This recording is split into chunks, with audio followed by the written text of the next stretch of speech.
Test. Mic test. Kick. Test.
Test, test, test. Mic test. YouTube.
Test, test. Final mic test, test, test.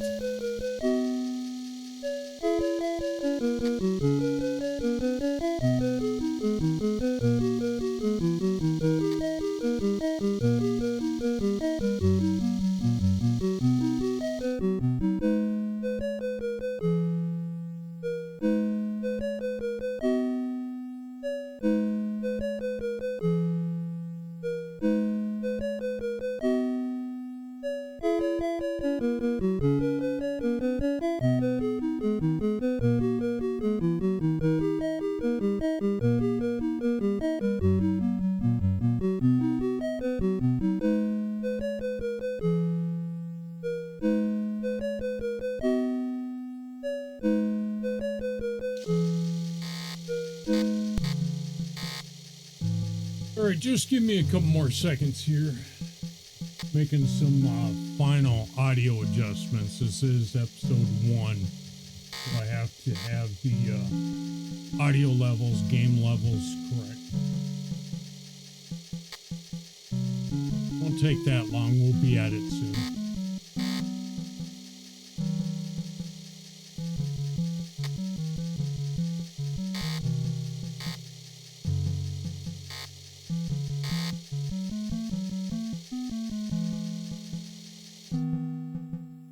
Just want to make sure that I don't nerf the game sounds too much.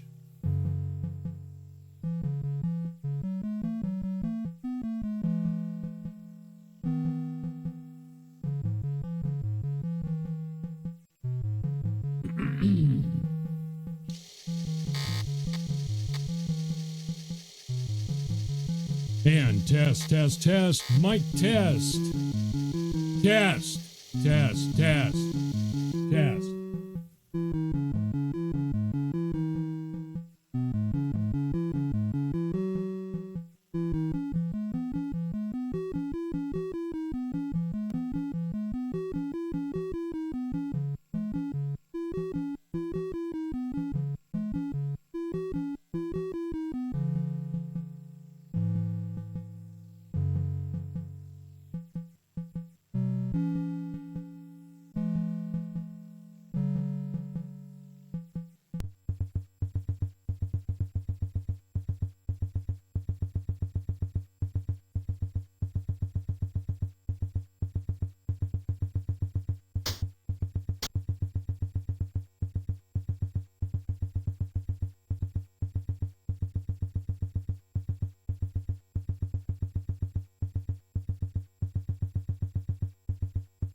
All right. How's everyone doing today? Hopefully life is treating you well. Crazy world isn't getting on your last nerve. If it is, you come to the right place. Go ahead and sit back, relax, chill. And today we're going to be looking at a game from 1988.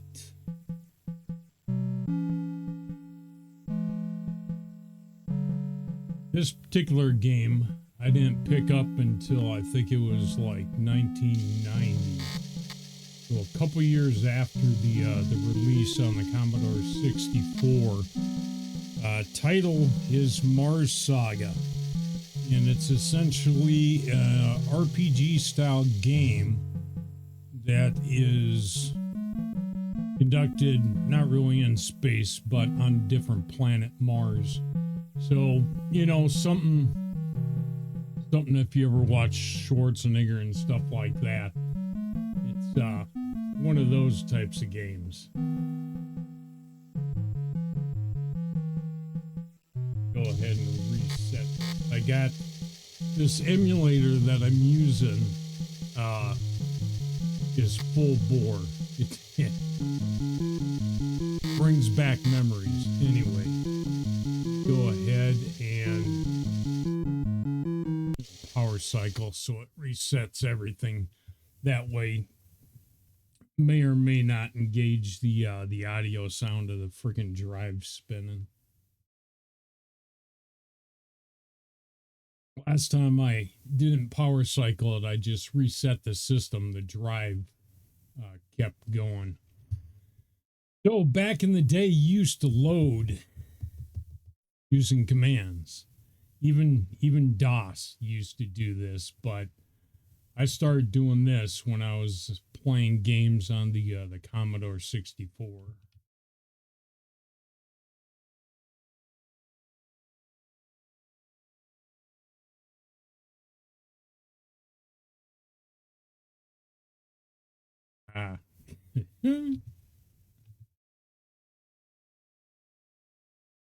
Got a comma.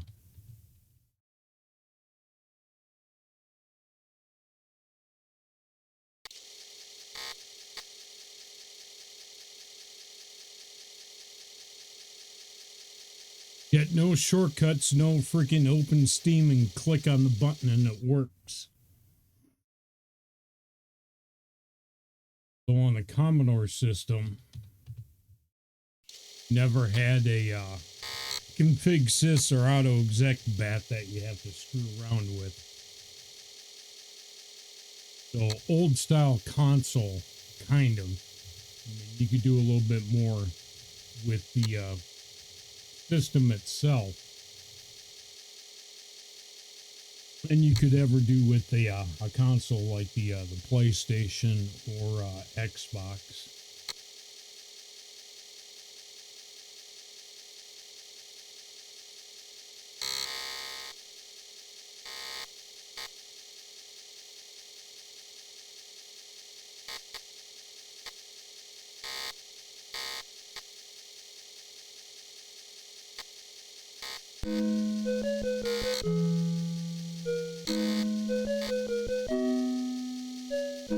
This system used to plug into your TV. At least I used the TV. I didn't use any kind of monitor or small screen. I always used the TV.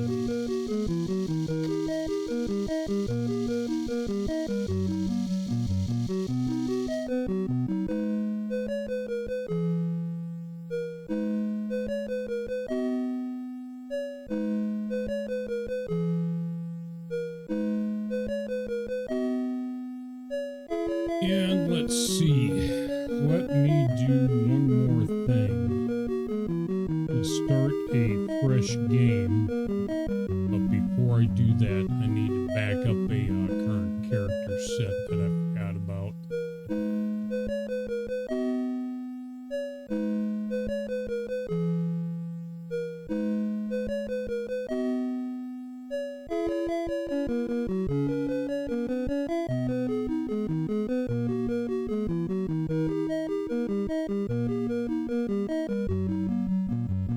So at the very beginning of this game,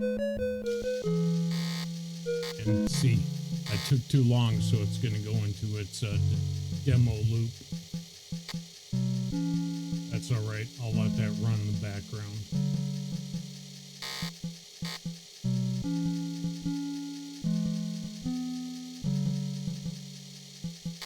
To give you an idea what the game's about. You're at the very start watching the loop play.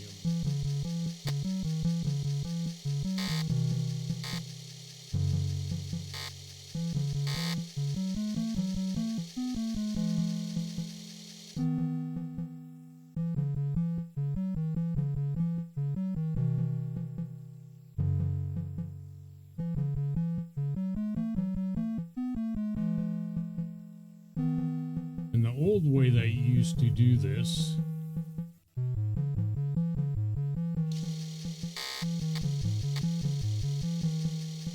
as far as your saves were concerned, you wouldn't move files around, you shuffle actual floppies.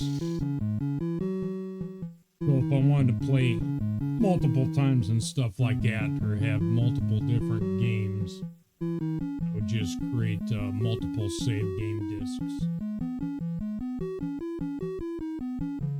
Then you take your Sharpie and you gotta write, you know, what it was on the shirt, on the disc itself, on the label.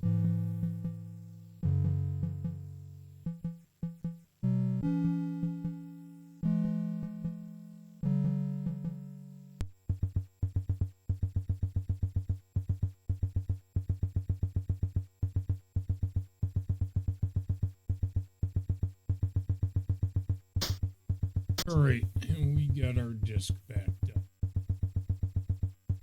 The saves that does allow you to do, you've got, I think it was at 5 slots, we'll see here in a second.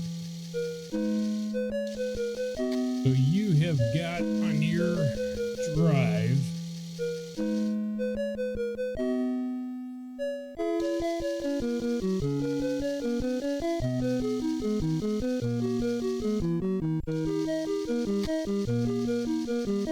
slots, and I believe, I'm pretty sure that I'm using all 5 of them right now for a different game when I was messing around with this.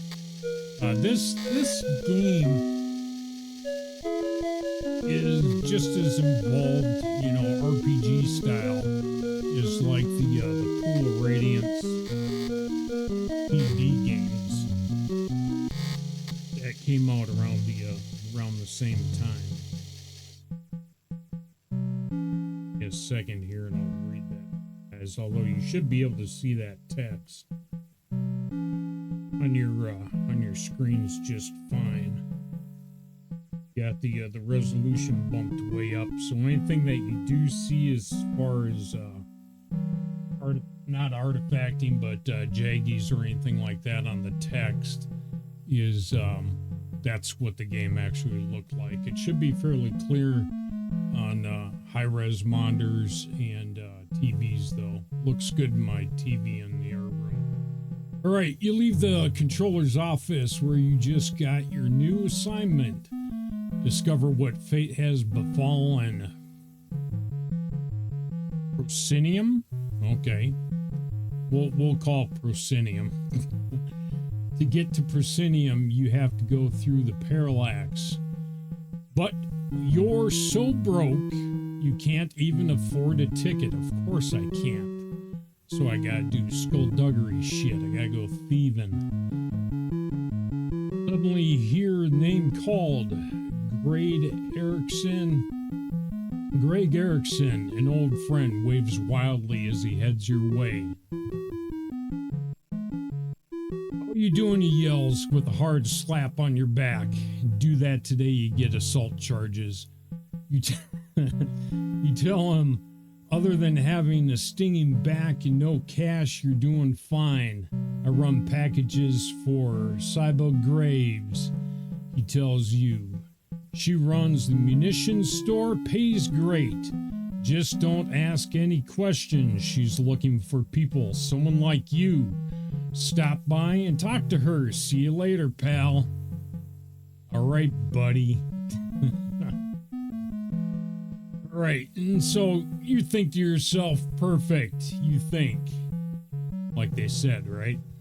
A little cash would buy not only your ticket, but a vac suit from the armory and maybe something heftier than the 22 you're packing. You pass a small bar where ex-Marines in search of jobs are known to hang out. You could use a drink as well as a crew, so you drop in. As you're making small talk at the bar, an announcement blasts over the intercom. Attention, all mining personnel, all mines on Mars will be closed until further notice. Everybody at the bar looks dumbfounded. They've never shut the mines down before. Well, at least there'll be a lot of people like you with lots of time on their hand and no money. So order another drink and start making friends. And it begins.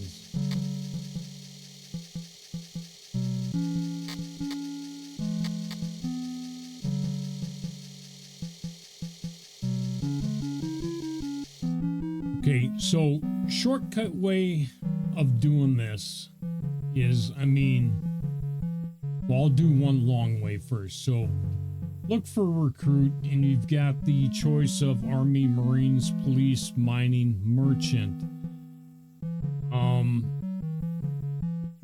Marines are more of kind of a specialty combat. Army is a little bit broader. They have more of the other type of skills, where Marines are kind of combat focused. You got your police, which are all also combat focused, but they have the knowledge of criminality and things like that. Mining, just that. You know how to mine. And the merchant, good at talking with our people and getting things done. Merchants will also generally have skills outside hacking and stuff like that. So if I select Army, approaching you is a sloppily dressed man. He is a scrawny individual. So sloppily dressed, not well dressed, gives you an indication that his charisma is lower. Scrawny individual, so he's not one that you want up front getting into fist fights. All right, maybe he should be like a sniper or something like that. So you can cancel, try another person, interview this person, view the summary, or enlist. So we're going to interview this person. I joined the Army at the age of 20. I was asked to retire. I'm 24 years of age and at your service. That gives you another idea of his skill set. But then you go into the view summary, it gives you his actual abilities. Okay, so scrawny, etc., but his education is off the charts. This guy would make a good hacker if you taught him the computer skill. His current skills are handgun, mechanic, and melee, and he is 24 years of age. And he has shit for credits because he's young. And no equipment. His items, he's got his freaking 2 fists. That's all he's got. His age, I think the lowest it goes 20. It's either 20 or 22.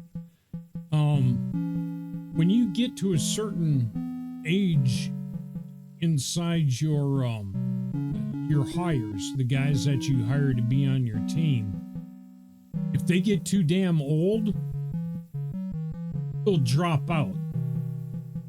So any kind of gear and all that kind of business, I think they give your gear back to you, but they'll take off. So any build time working on getting the perfect crew together to go do stuff to make money and stuff like that, to buy you this ticket to where you need to be going, basically traveling from one point of Mars to the next point of Mars, and getting off of Mars and going to this other planet, is the end goal. The older they are, the less time that they're going to hang around. So if you pick someone that's the age like 24, is young, but they have shit for skills, it really doesn't matter because you're going to build them out.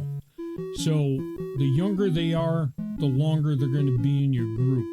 And the guys that are this young will probably be in your group when you're done with the game. I generally pick the youngest age that I can get because that's exactly what I want to do. RPG, character building. It's one of the things that I like about them. The might, the agility isn't that bad. Stamina's not that bad. Wisdom, street smarts, yeah, not so much. His charisma really freaking sucks. This is some dude with freaking zits all over their face, inch thick glasses, blah, blah, blah. You get the idea. Education is way the fuck up there, though. Costs money to train.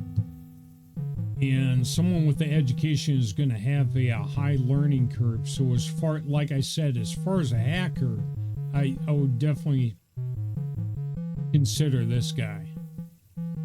But we're going to try another person. My first goal is going to be, and I'll run through every single one of these just real quick and go to their character sheet to give you an idea of stats and skills. But the very first one that I pick is probably going to be Marines, and is basically going to be someone that can help me fight. Later on, as you progress in levels, you'll get to the point where you can build out and expand your freaking party. So there's an idea of Marines. Agility isn't that great. Might isn't that great. Good stamina. Well-rounded wisdom, education, and charisma. This particular, and age of 23. And 500 credits. So they got automatic weapons, handguns, melee, and they even have rifle. This one right here, I would either go for either a sniper build or a medic. Agility, if it was up a little bit more, would probably be better. If maybe a little bit less stamina and more agility, or a little bit less might and more agility and stamina just stays where it's at. But the wisdom and the education and the charisma and stuff like that kind of fits the bill for a medic too. We got the police. And so you got battle armor, Crudgel, and the battle armor is the police equivalent of a vac suit.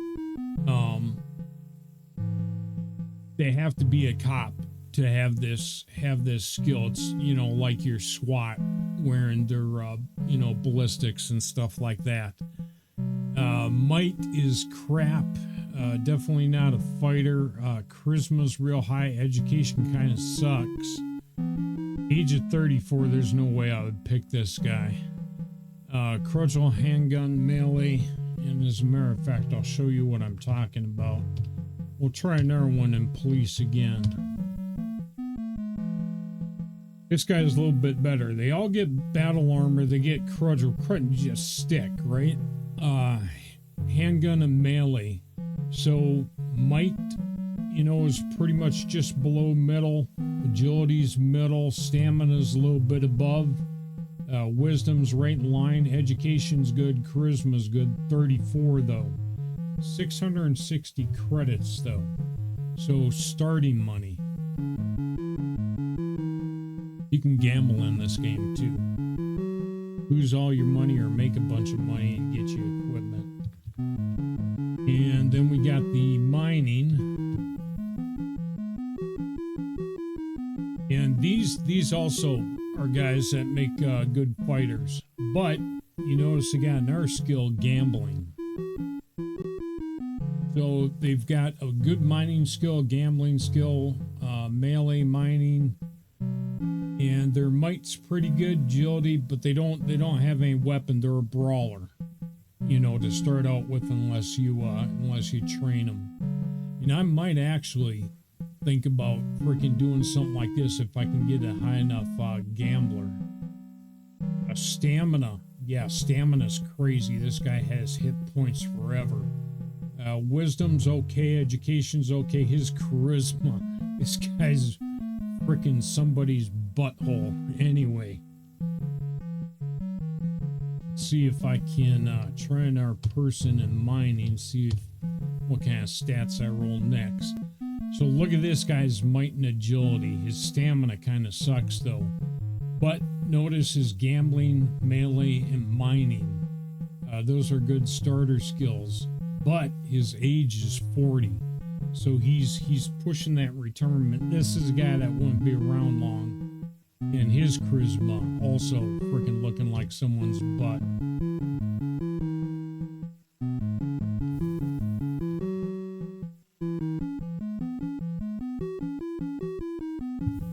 So this guy, age 44 though, but he's got blade, cudgel, gambling, all the skills that they come with, you don't have to train.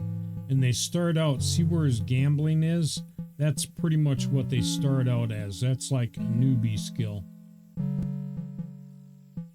And for the most part, his skills kind of suck. And his wisdom really sucks.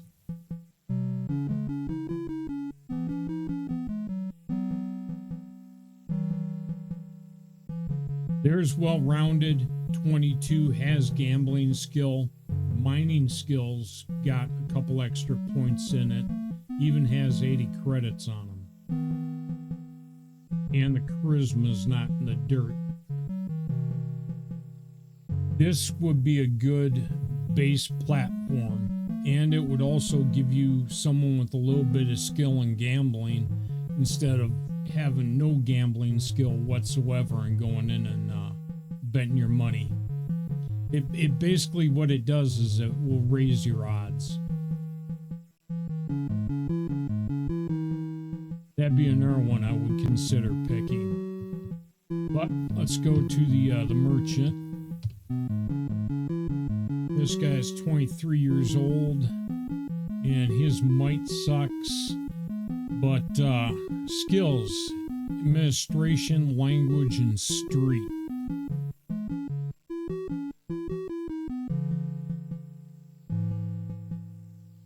Charisma's kind of in the dirt. I wouldn't pick this guy.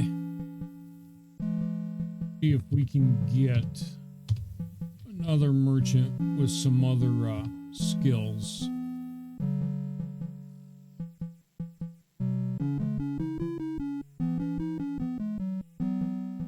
Years old though, but has stamina, wisdom, education, and charisma are pretty good, and comes with 960 credits.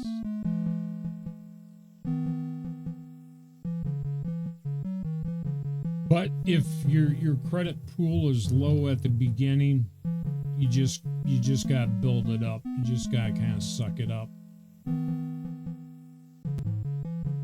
This guy has administration, blade, language, and street. Let me go back to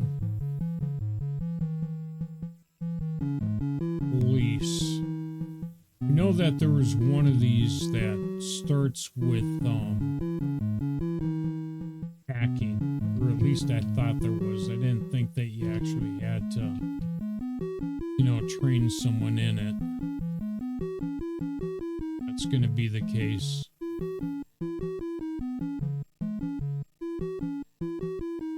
basically hand-to-hand weapons. This guy also has handgun though. But he'd be like your frontline brawler.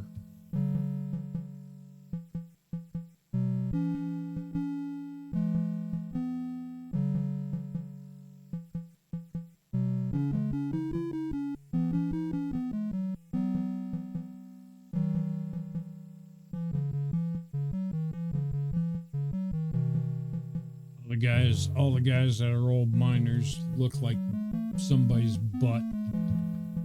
Their charisma's just in the dirt.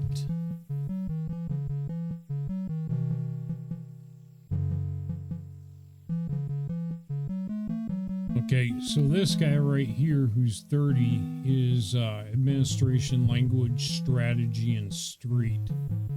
Street, when you're fighting thugs and stuff like that, they'll give you an edge.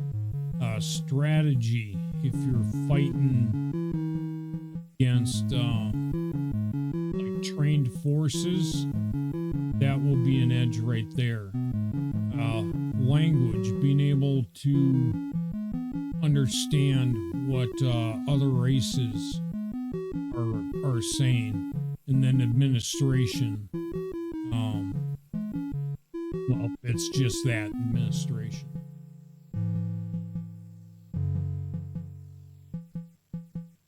So I am going to go after, let me see, I want to look at a couple more in the army. Okay, there's your mechanic skill. So that'd be another one that the army pulls in is...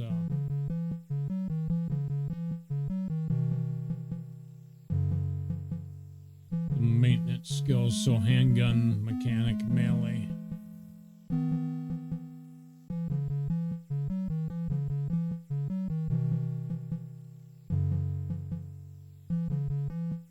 Yeah, I don't need to hack yet. What I do need is either the police, a miner, or marine. I think to start off with, I'm gonna still stick with the marine. So approaching you is a well-dressed man, which means higher charisma. Averagely built, so he's middle of the line for health and strength. Graceful individual, high dex. Now if you go to the summary, boom, it reflects it right there. Educated, high charisma, high agility, so-so wisdom, average stamina, a little bit below average might. Has the auto skill, handgun, melee, and rifle.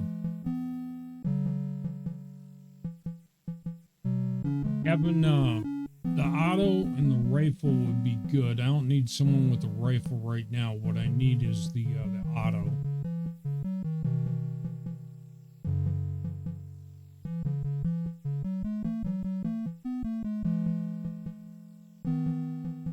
Out of breath.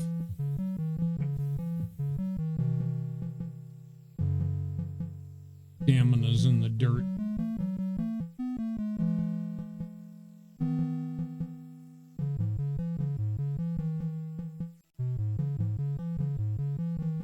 So, I mean, without even going down to view summary, you could do it just by what they look like. And then if you were to interview them, it'll give you an age, you know, at the age of 18, 4 more years, so 22. And now he's 26.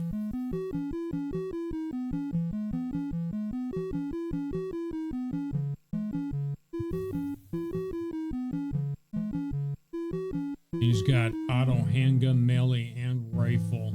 Education just blows, though. Basically, what I'm looking for is someone that's well-rounded.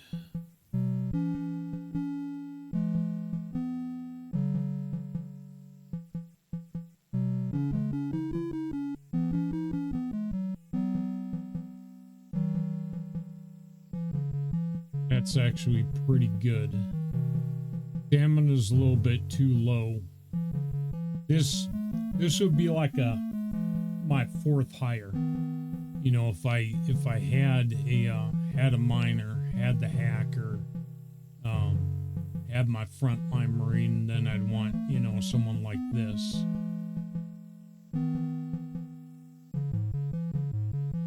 Let me do another one. Powerful but clumsy.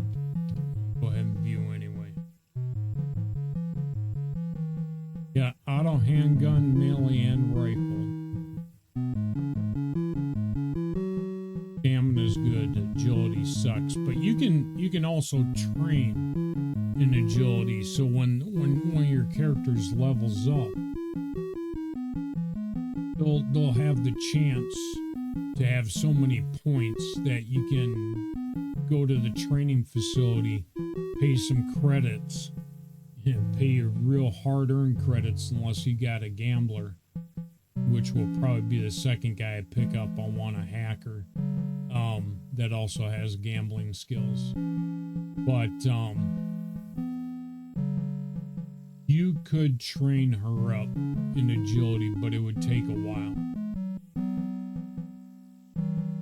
This would be one I would consider if she was a little bit average instead of, you know, clumsy.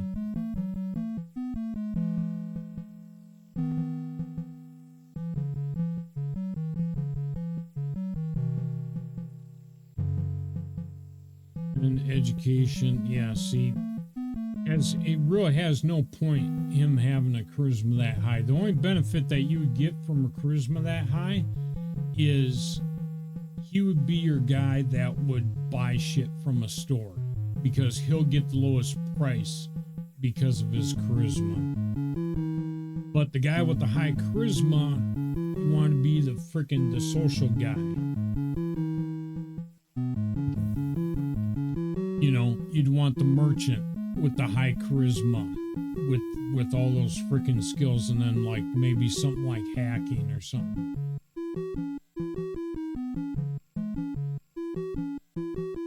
Back to Marines again.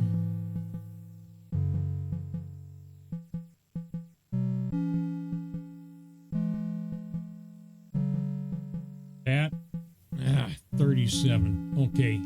As soon as I saw the skills and I saw medical up there, I'm like, okay, why does he have medical? Well, because he's 37. And his stats are pretty good too. But again, motherfucker's getting older.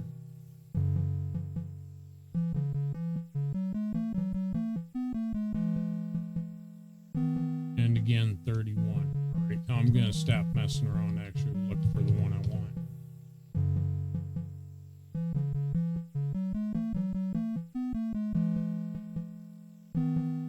But now me flipping through these different screens, you know what I'm looking for. Why I keep trying another person.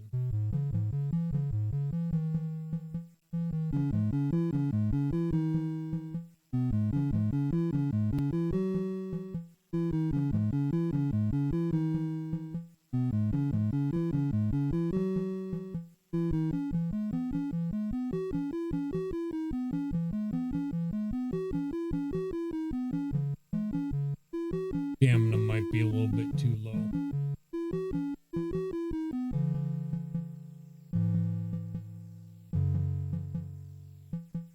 Take some of that charisma, throw it into education and stamina. And they'd be a keeper.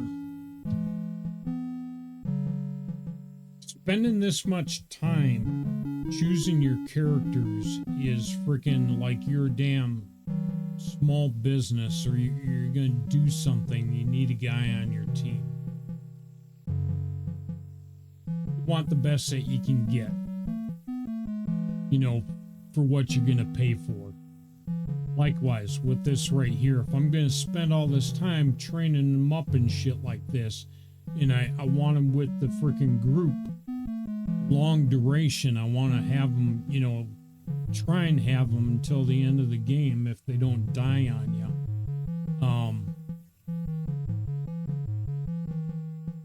you're gonna spend a lot of time freaking recruiting. It's just a thing. If you just went out the door with whoever the fuck, you know, showed up first, and you just said enlist, enlist, enlist, enlist, you'd be sucking playing this game. You would have a interesting, very, very interesting playthrough.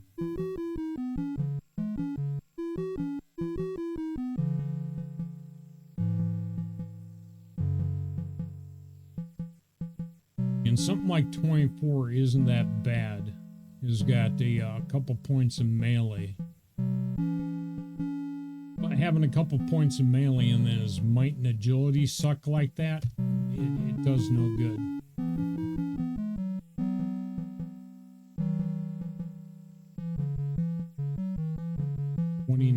Too old.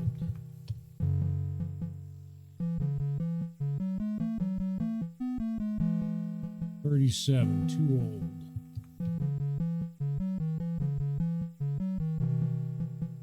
$38, too old.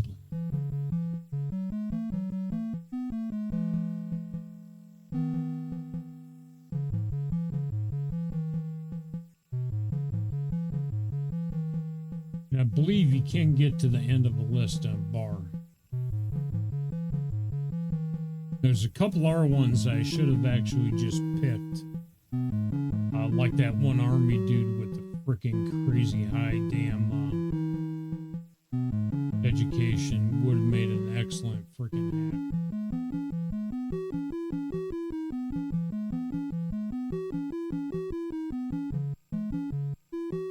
Wisdom and education is freaking crazy.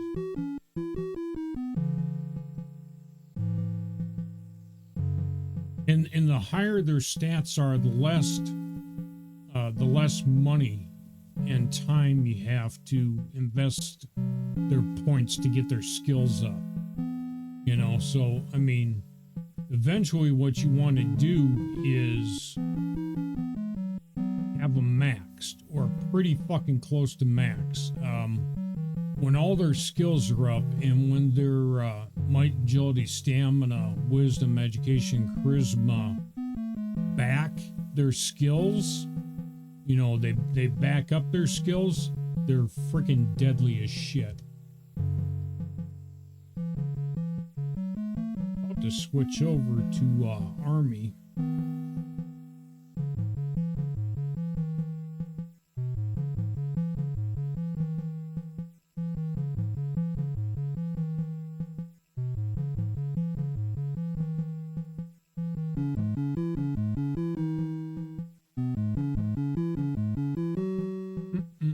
Wisdom is in the dirt, though.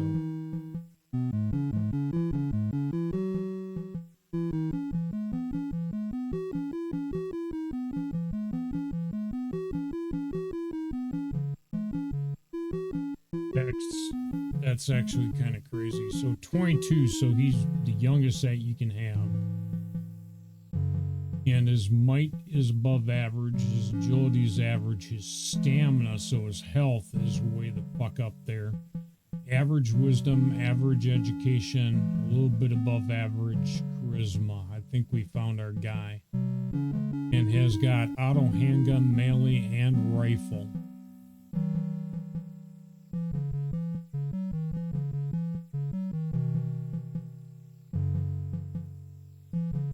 So joined the Marines at age 18, has to retire, now 22 years of age at your service. You are enlisted.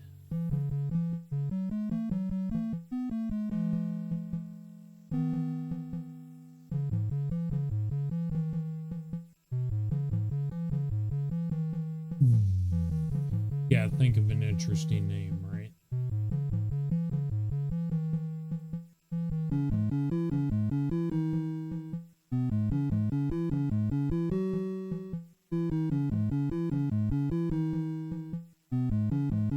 He's not our mechanic.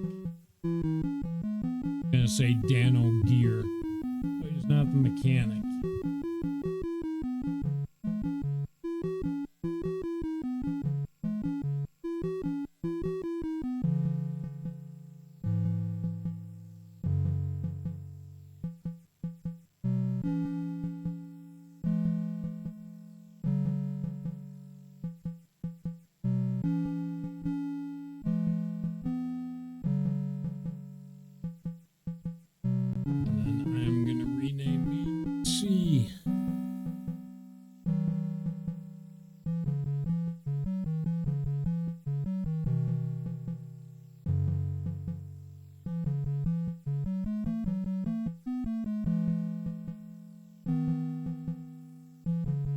Okay, now we've got two in the party, myself and then the guy I just hired.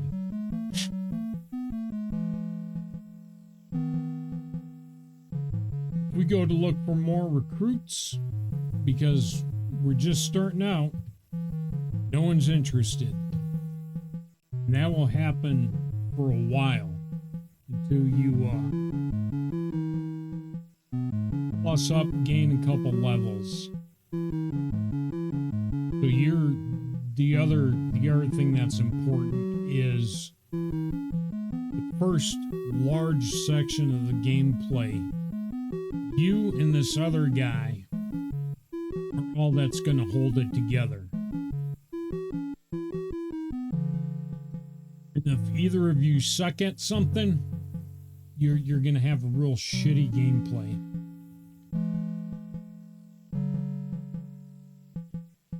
And also, if I wanted to transfer items right now, I just hired him. He doesn't know me.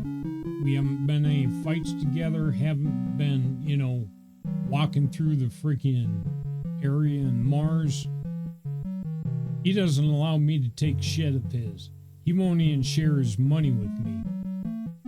After a couple fights, after, I don't know, I suppose like 30 minutes to an hour of gameplay, then you can start sharing shit. Especially if you start giving them stuff, like you pick up equipment, which I always do, and I put it all on my main dude until, later when everyone is sharing between everyone. The more shit that you give them, and like you give them cash and you freaking keep them healthy and shit like that, the quicker your trust builds. And he's like, hey, give me $20. Here you go. Here's $20. Later on, you're like, hey, give me $50. He's like, sure. It's not an issue. So we're gonna leave, and all the renaming and stuff like that, and the hires you got to do in these like bars, restaurants, and stuff like that. It's where you do your character management. You can't do it anywhere else.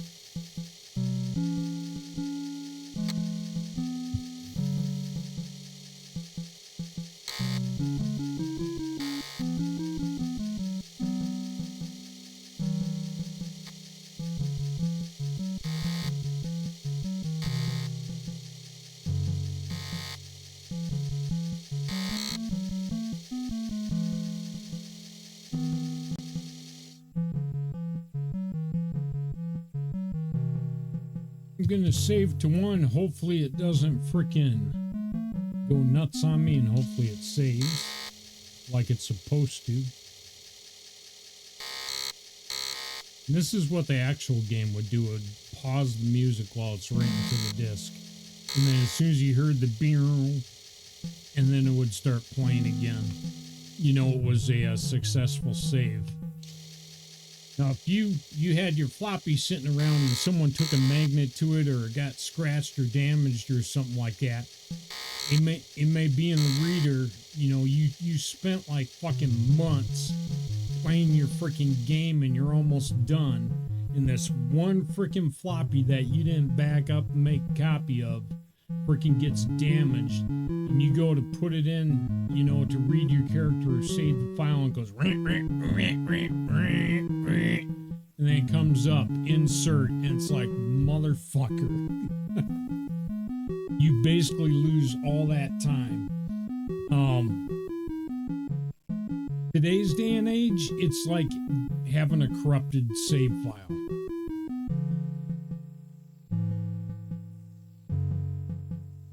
And so we have saved. Now, let's see, the question marks are terminals.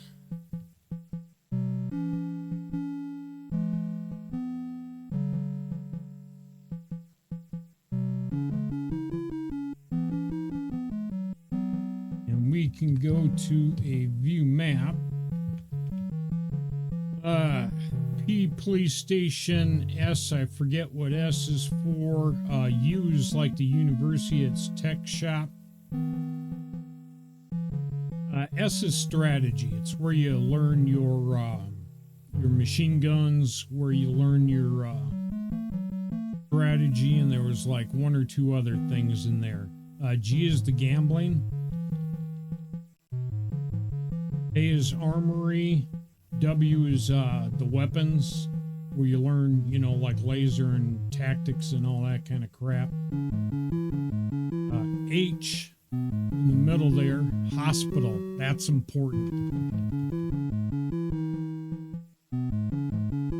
Oh, I forget what O is. We'll have to explore that. This is, excuse me, this is the beginning area, the beginning map, and you'll spend freaking hours in here building up your team. And these areas down here where they're nothing but question marks with no hospitals and shit like that, that's where you want to end up going.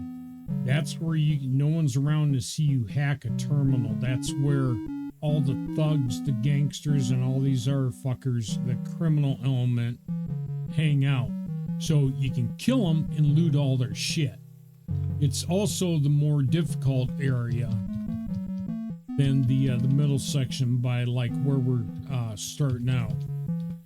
X was either the train or the exit, like up and down. You can like go to the surface, or you can go down the tunnels and stuff like that.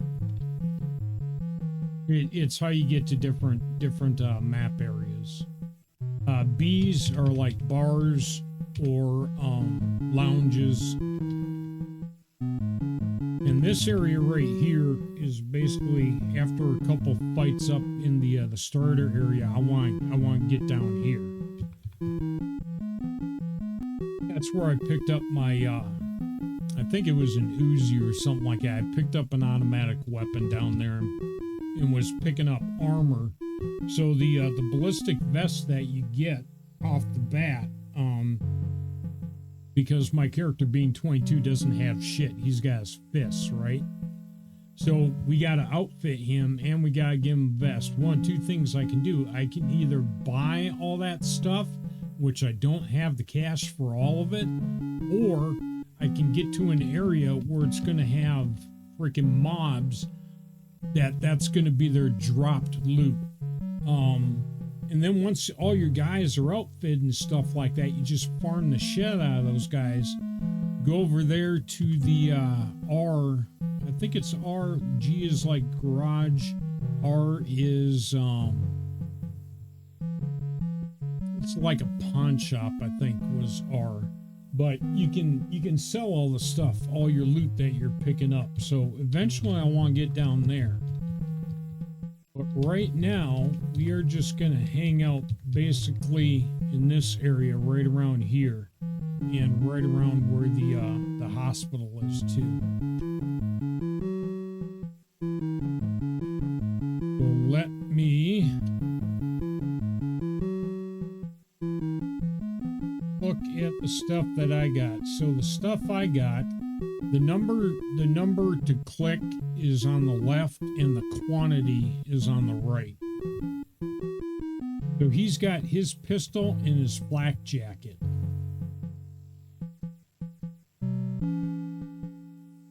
I keep hitting escape. It's space bar.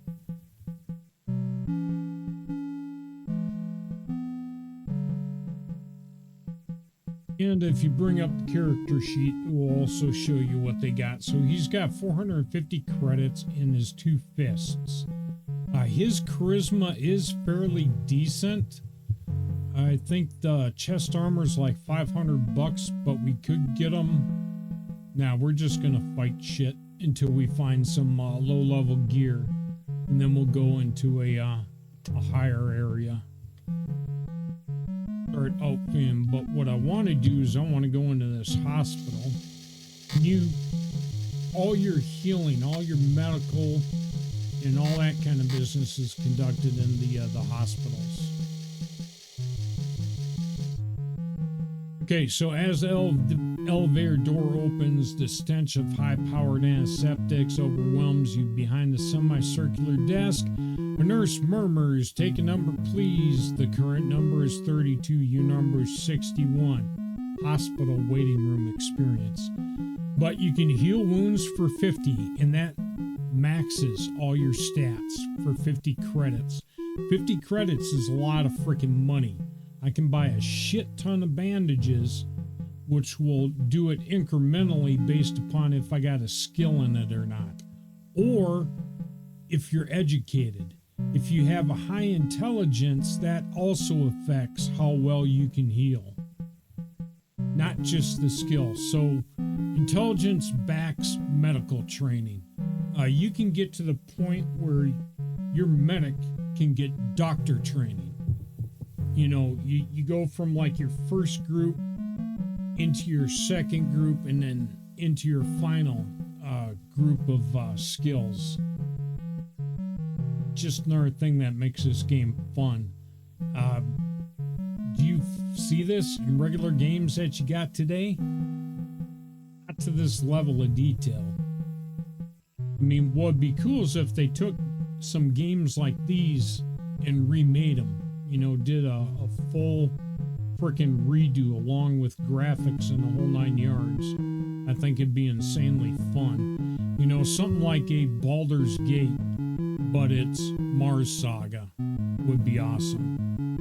So you can train in medical, and I'm pretty sure that we do not have any freaking skill points, and it costs 400 credits. And I'm actually not going to do it because he has 400 credits on him. So if he was able to, he actually would train in medical. But yeah, you get your medical up high enough and you can make him a doctor.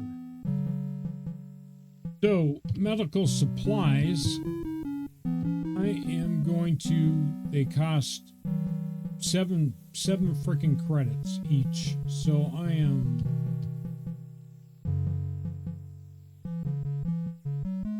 3, 4, 5, 6, 7, 8, 9. That should be 10. So if I inspect my character, he's got 10 bandages on him now. Now I'm going to do the same for this guy. Okay, and you notice my charisma is higher than Craig's is. So he's paying an extra credit. Instead of paying 7 credits, he's paying 8 credits. That's why I'm saying if you got that guy that's the merchant of the group and then freaking has a real high charisma, he's going to be your go-to guy in all these shops. Any kind of transaction selling, he's going to make more money selling shit. Buying stuff, it's going to be cheaper. At the beginning, second character that I want is that merchant who's also possibly going to be the hacker.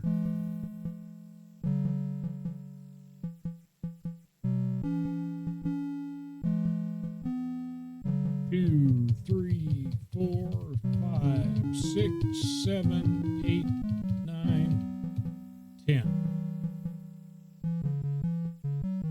Make sure that he's got 10. He's got 10 now. So we got bandages. And you can use bandages in and out of combat. You can use bandages like in the place that was down to the southeast where there were no freaking hospitals. You would want to make sure that you got med packs and bandages and all that kind of shit on you before going down into that area. So when you get wounded and you're half dead, you don't have to try and make it all the way back up, you know, to the north to get into a hospital. You can just heal yourself on the spot. And hopefully by that time, one's a high-level medic or a freaking low-level doctor. And at this point, we'll go ahead and exit. No autosave. So we're going to save the game again. And we'll do it as number 2. Number 1 is our starting game. And number 2 is going to be the save all. And I usually use slot 5 as a, I'm going to try something, but I'm going to load it if it doesn't work.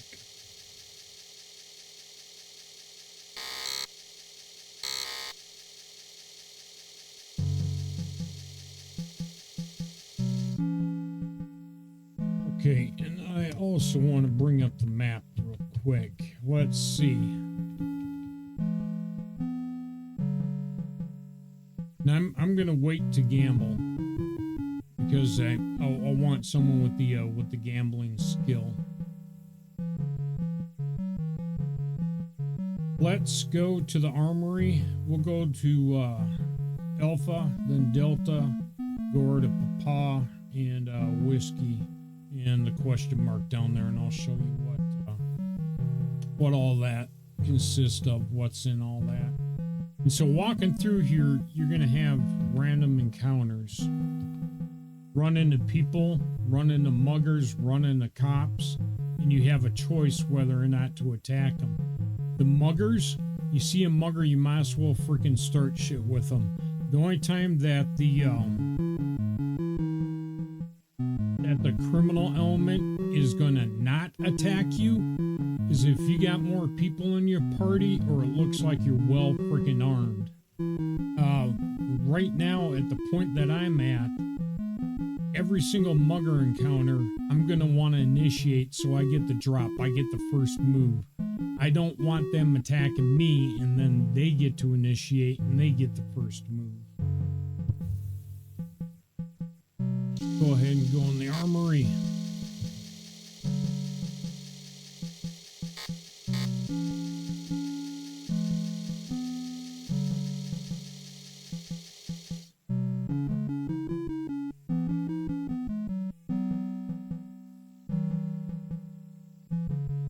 Second here.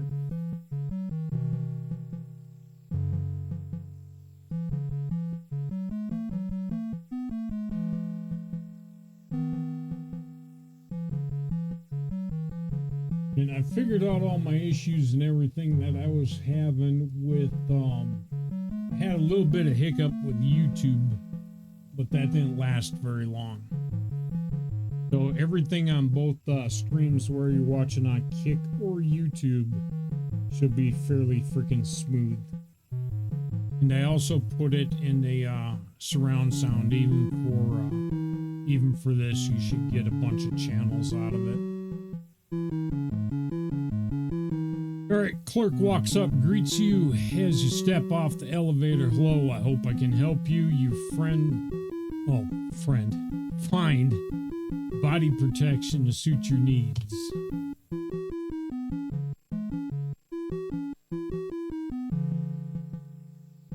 So you can sell armor, buy armor, and you've got flak jacket, lowest level. Vac suit allows you to go on the surface. Reflect is the best armor that you can get other than the battle armor that the cops can wear. And they're pretty much the only ones that can wear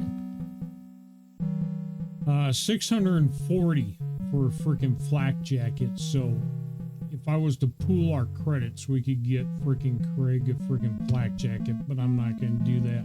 I'm going to wait until we can go down to the southwest.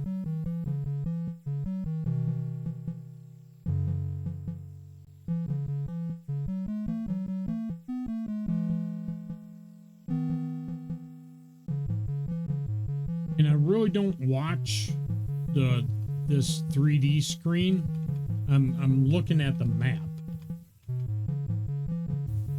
The mini map is more important than freaking the thing on the screen. This was like their first, attempts at doing a 3D image.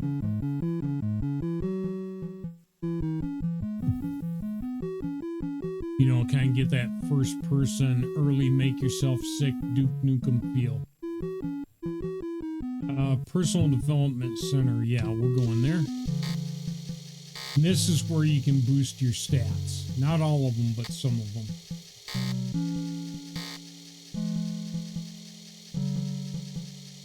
All right, as you enter reception area, a young woman dresses you. Hi, this is the Personal Development Center. We have a variety of concentrated programs designed to quickly increase your might, agility, or stamina. In addition to athletic programs, we also have classes in armed and unarmed self-defense. Here's the stuff that you can do. So stamina, charisma, might, agility. You can learn melee and you can learn blade. There's your skill development for those.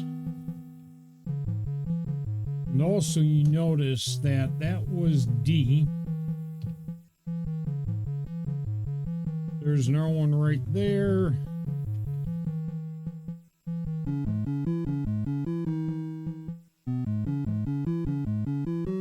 Nothing over there.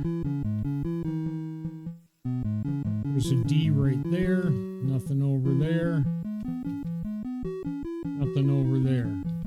So there's like what, 4 of them?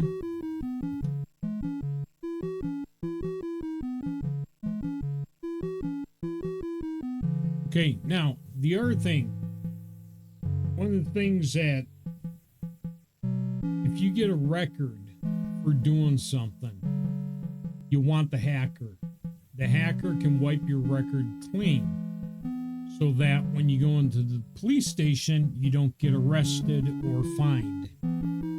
Because there's certain things that you're going to want to be able to do inside of a cop station without taking a hit, and that's where your hacker comes into play. One of the things that your hacker can do.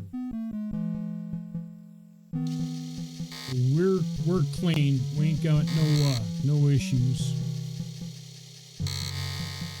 So we're gonna go inside the police station. Door opens into a lounge area with many officers rushing in and out, with a map of the city superimposed on it. Various points of light are being tracked on the board. You're standing in the entryway of the sergeant's desk. The sergeant addresses you. Busy, what do you want? Ask for bounties. Inspect the character. None are posted. That's because of our level.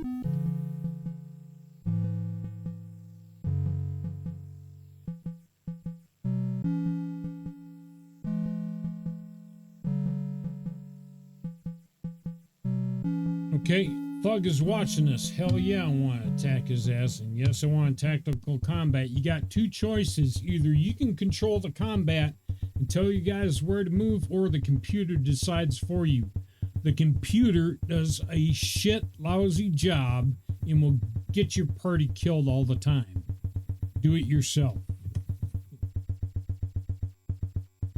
So, for us to be able to see them,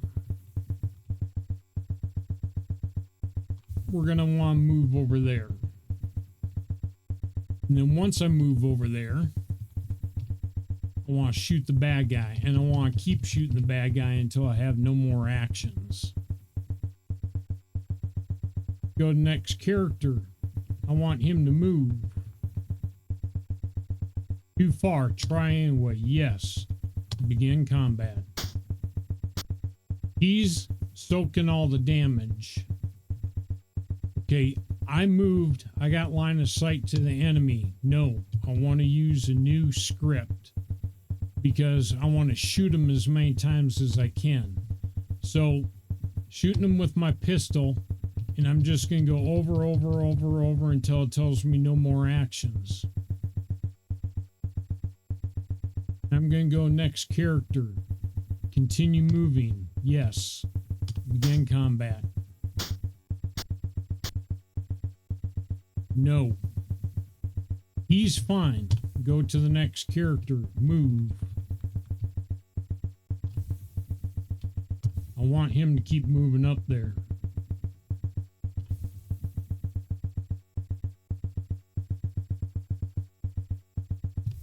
And since I went in there, it freaking and skipped over him, he lost all of his freaking... He should have killed him.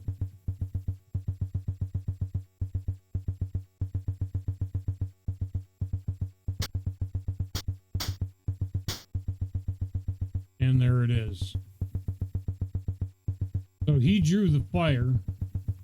I want to transfer all, and I want it to go to my character. And I can't use barbed dart. Yes, I want it all to go to me. Okay, so now you see that his health is freaking below.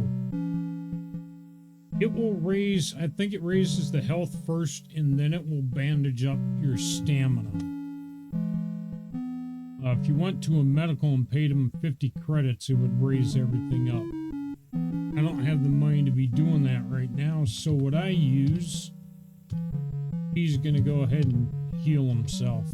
And you can heal your teammate, not your teammate. You got to be standing next to the guy that's wounded, though. So usually later on when I'm fighting, I'll have like 3 or 4 guys, you know, in the front, and then I'll have that one guy in the rear. That's that has the medical training.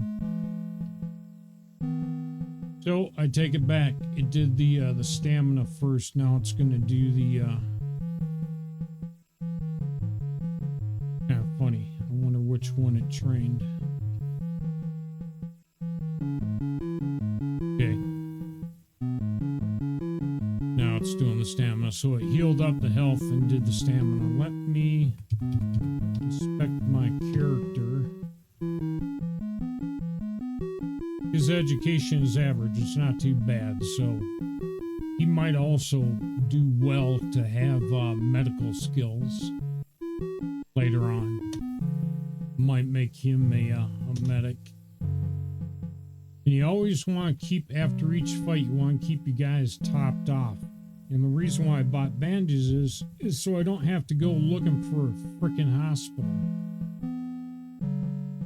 Because every engagement that you have, you're gonna take a hit. You're gonna get wounded.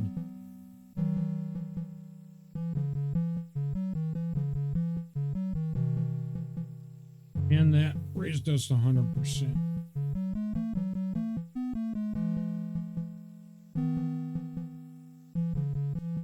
We got shit for stamina. We're gonna have to work on our stamina. Our health isn't bad. Health is average. Might is a little bit above average. Agility is definitely above average. Matter of fact, let me look at my character again.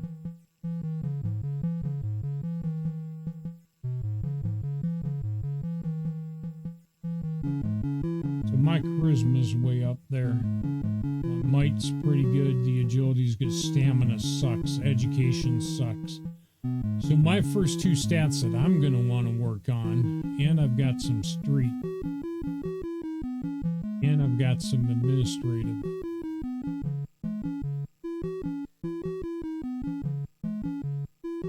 So I'm going to definitely want to work with the education and the stamina on my guy.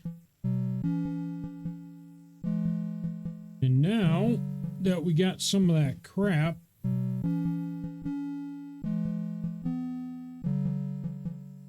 go ahead and go down and transfer items, transfer them from our guy. And I don't know if he can use a blowgun or not. I don't think he can, but we'll try. And we'll give him a barbed dart. Nope, he can't use that. So basically he got one thing, so we are done.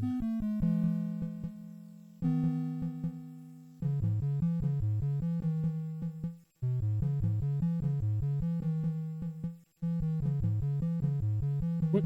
Trying to transfer shit.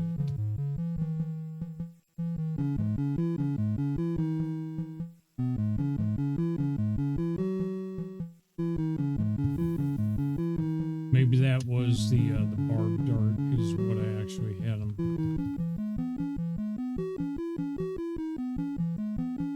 He's got a blowgun. I don't know why I got stuck on freaking barbed dart. Can he should be able to use barbed dart. We need to get him like a blade or knuckles or something like that also. All right, war game room. Yep, go ahead and enter that. Maybe the war game room was the automatic weapon. We'll find out here in a second. So as the elevator slows to a stop, and there's a soft hissing sound. An eerie green laser quickly scans you, making sure you're not a criminal. The lights go out. Loud voice booms in the darkness. You have been identified. You do not have clearance to enter this place. Your supervisor will be notified of this occurrence. And we got kicked out of the war room.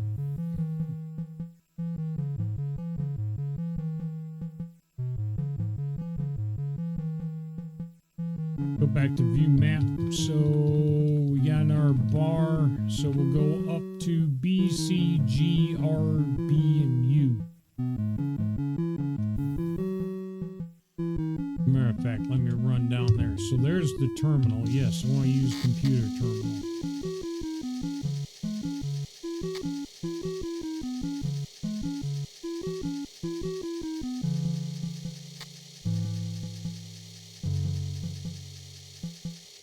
So you got an auto map legend. There's what everything stands for. So the question mark is computer terminal, B is bar, lounge, restaurant, etc. Munition shop is exclamation point, HR hospital, D is personal development center, U is university, C is computer center, X exit to surface, M mine shaft, A is the armory, T is combat training, W is war room, which you need access for. R is the repair shop. S is speeder transport. That's going from one section of Mars to another section of Mars. P is police station. Pick up your bounties. G, gambling establishment. Exactly what it is. Make money by throwing money away. O is the controller's office. The controller's office, I think, is where you get your credentials to be able to go into the war room. Note, information on all buildings and other useful hints is in your Martian survival guide.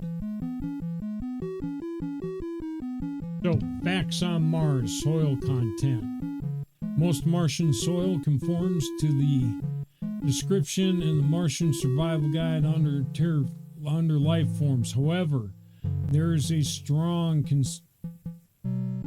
concentration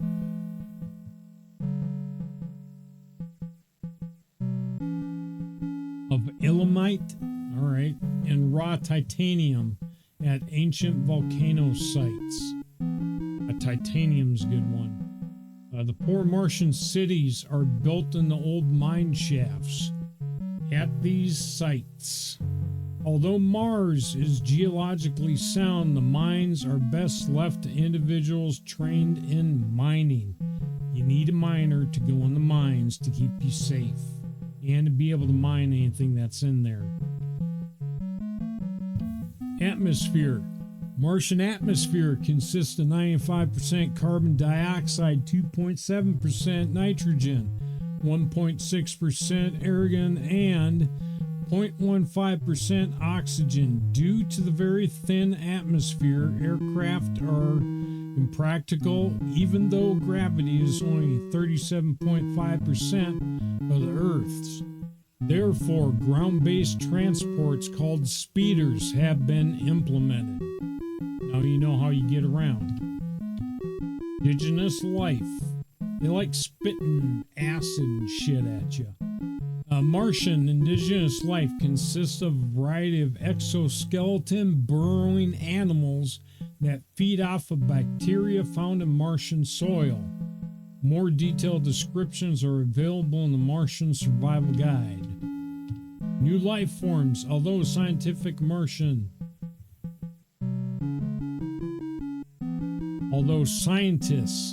maintain scientific Martians, although scientists maintain that there should be no additional life form development on Mars.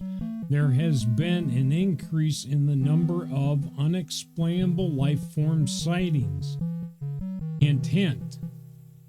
No scientists suggest the volcanic vents found north of the parallax may be the source, but no group has been interested in examining them closer due to the large amount of nomads in the area.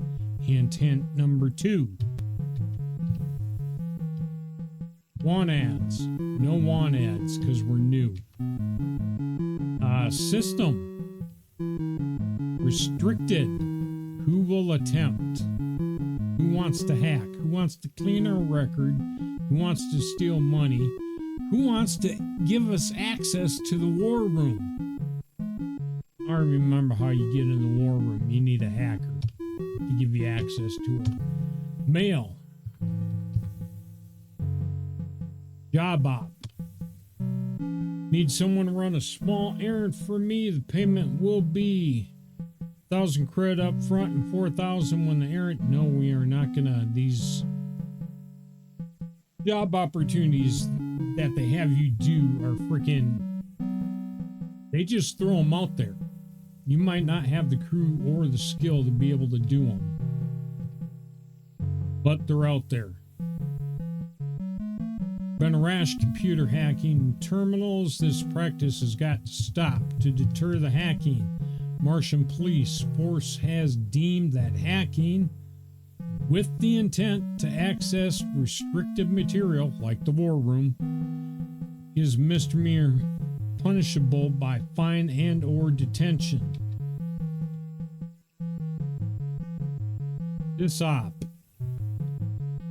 Neither of us have hacking skills.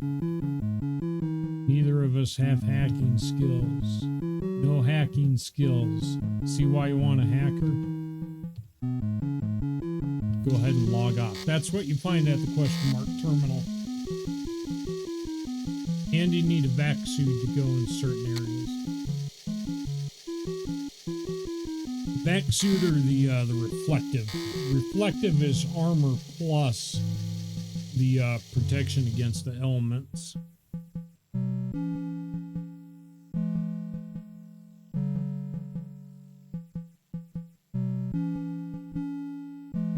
And let me make sure. Yeah, there's up here. So we got a B, and then we'll double back and hook around and go to C. And as a matter of fact, now, you can attack the citizens and their friends. You can rob them. You can kill them. You can do whatever you want. You'll pick up a police record. You do it. We're just going to go up here and go into this lounge.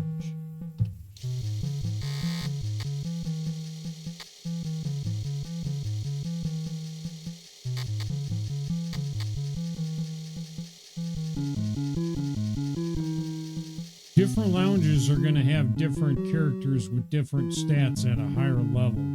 Higher level, lower level, you know, certain ones like you would want to go to like your barracks and stuff for the military. You'd want to go to certain bars and things like that around like gambling establishments. One's going to have a better type of recruit that you might be looking for. And guess what this is going to say? No one's interested. Your party sucks. You don't deserve another person yet. So the most that we can do is load a game and organize party stuff. That's the secondary. It's all your character and your party interaction. And Computer Center. We'll go ahead and go into Computer Center. Show you what that's about.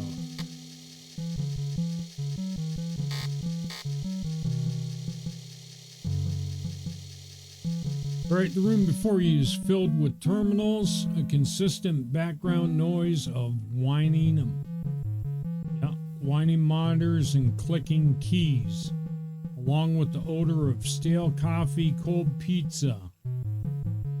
Imagine that. Intensifies this place better than identifies this place better than the sign on the wall. The sign reads Computer Center. And see a network operator, increased electronics, increased programming. That's what we can do here. Your hacker is going to want to do both of those. And the hacker is going to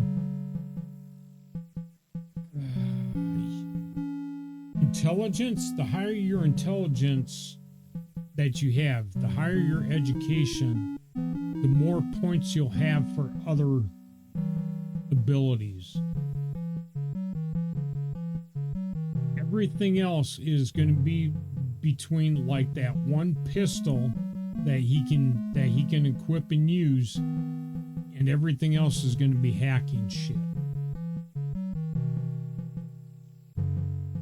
A lot of times I pick myself as the hacker if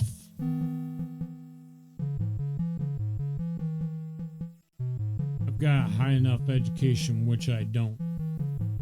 If my charisma was my education, then I'd train. So we'll go ahead and exit that.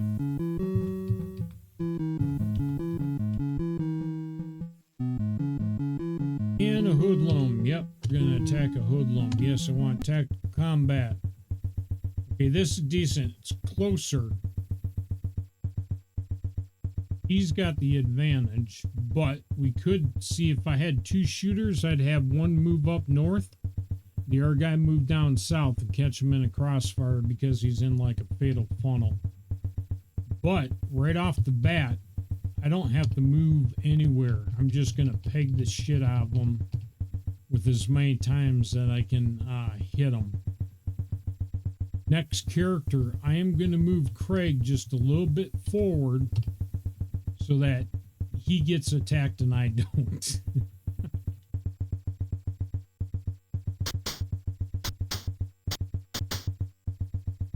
Right, not going to repeat the orders, so I have to go through and tell him to attack everything again. No more actions. Next character, I want to try and use this blowgun.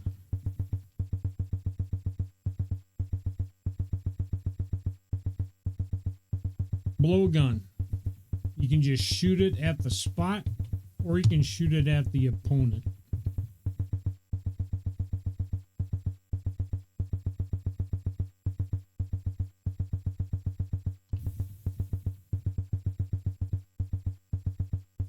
How many times can I use it? 3 times.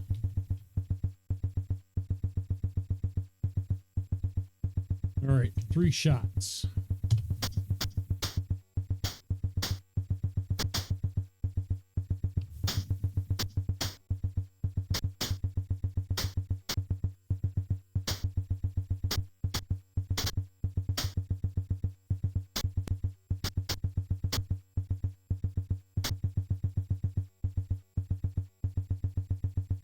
Nice. He's got a flak jacket and a 22. So I'm going to transfer all this shit to Craig. Look at our health and look at our stamina. What I want to do now is look at the map. Where's the nearest hospital? Back down south. I'd use up all my bandages and probably still wouldn't get enough heals in order to heal myself enough. So now I'm going to save just in case we run into something along the way. And then our happy asses are going to head to the hospital. And I'm going to end up paying 50 credits each to max out their freaking their stamina and their health.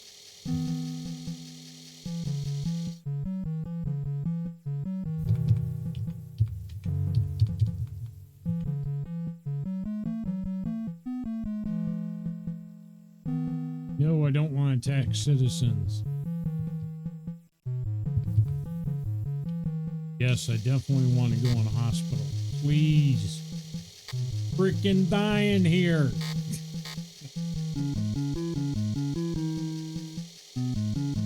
Alright, heal wounds for 50 credits. Yes.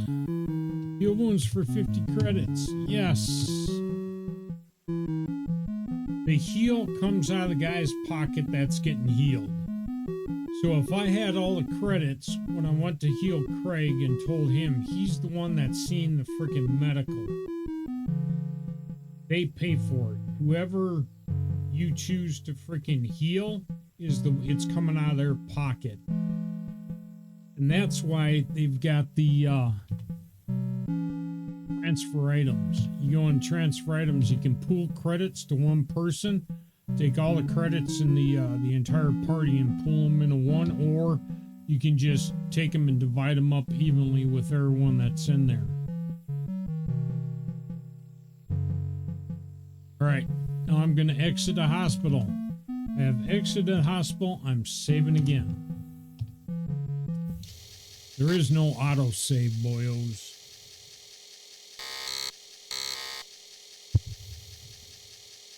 Holy shit, his stamina. I'm gonna have to use a bandage. That max heal didn't freaking heal up all of his stamina. Let me pop into here, use an item. He needs to use another one of his bandages. There we go. Alright, back to it. We were going up north. And another freaking hoodlum. Now, if I don't attack him, he's going to get the jump on us, so I'm just going to attack him.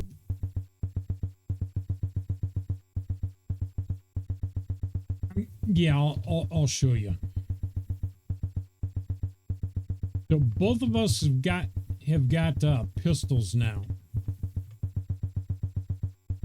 And I am going to hang... I'd say right about there.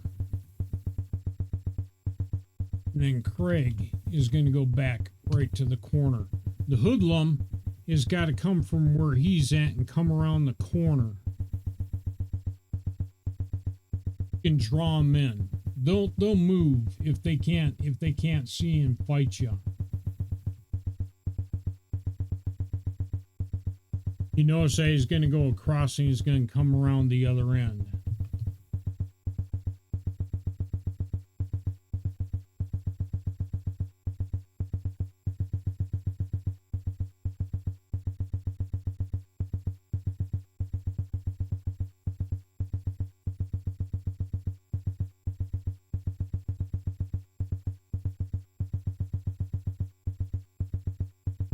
I'm just going to go one step back with him. He's going to get to a certain angle and he's going to be able to see me and shoot at me. Now that I suckered him into coming down here, I want to move back, so he has to come around the corner. Now he's committed to going south.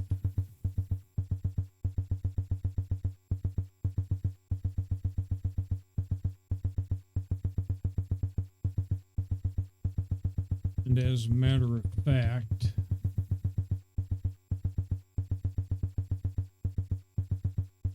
I need to move one hex up. You can shoot your buddy.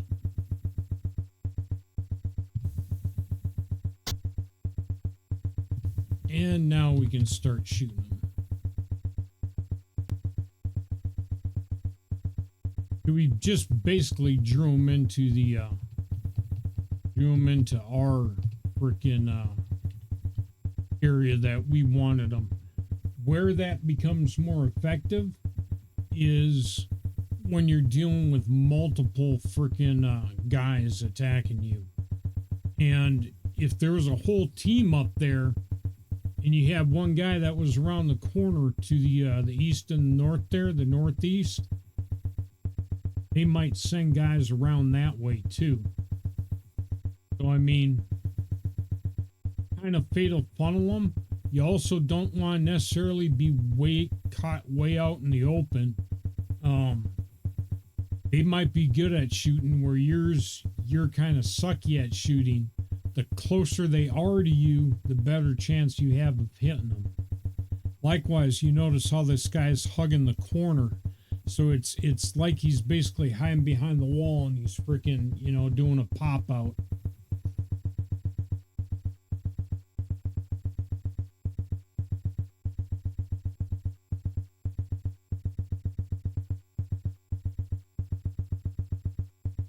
And you should be using the flak vest automatically. Yeah, always in use. You just have to have it in your inventory. It's just, I wanted to make sure just because. And time to start shooting them.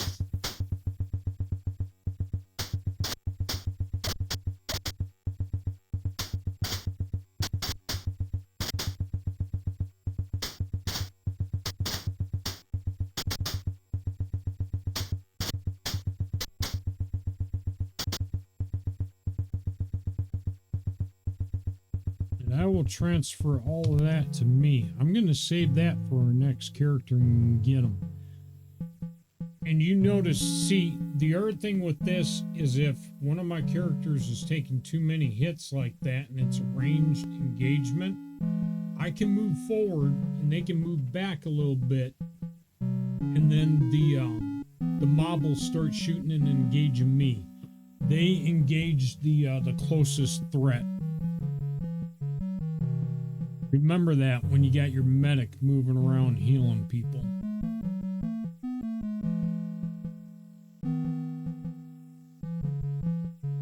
So I want to transfer some of my items.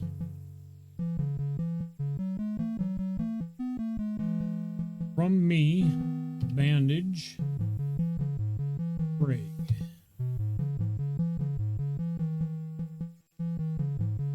He's been soaking all the damn damage, so.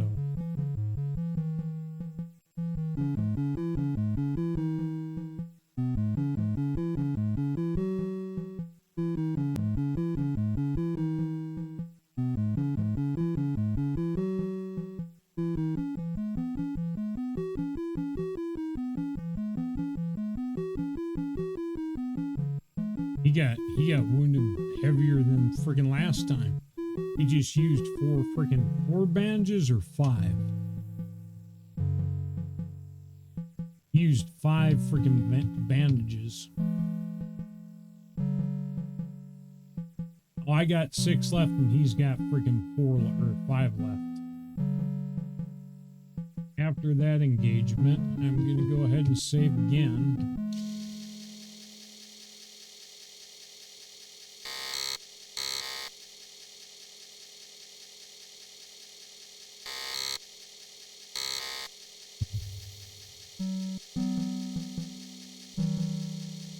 And save the map anyway.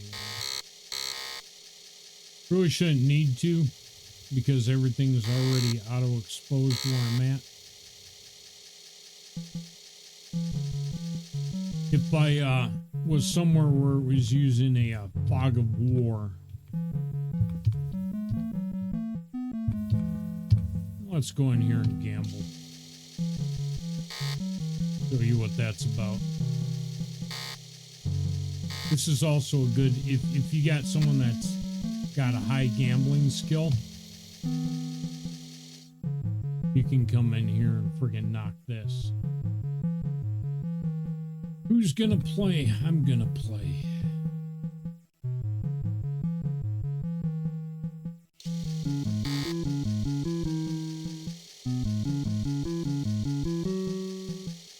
Ours boot disc.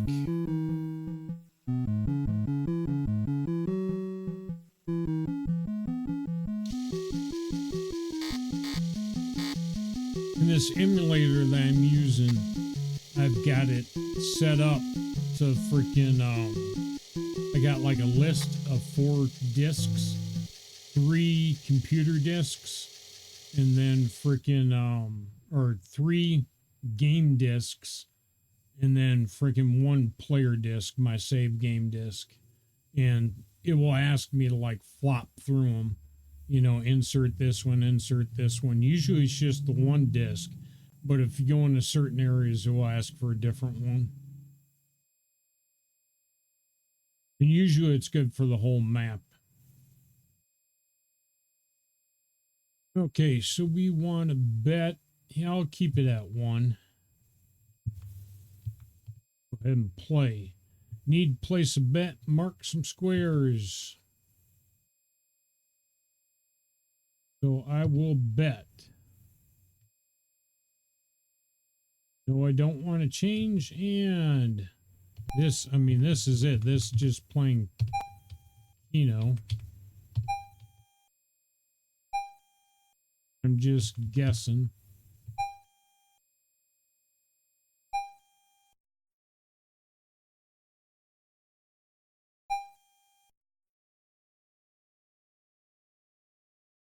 Seven squares.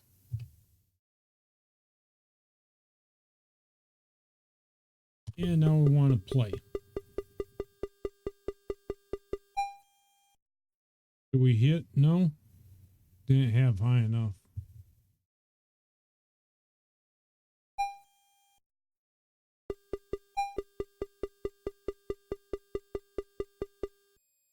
Forget how many you got to hit in their version of Keno. Well, hit 4. I'm only betting 1, so I really don't care that's missing. Now, if you got a guy whose skills are high in gambling, he'll go hit, hit, hit, hit, hit. It doesn't. If you have no one with no skill, you're actually. It's like betting against the house.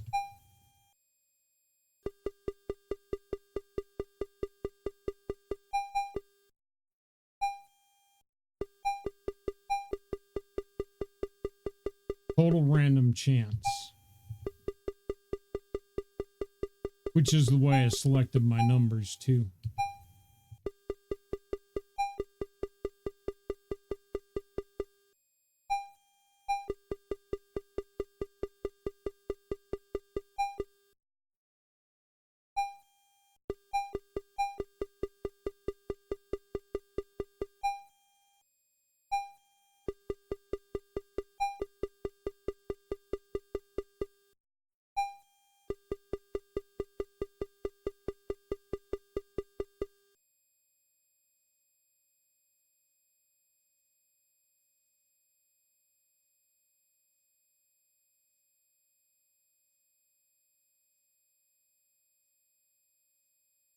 Two.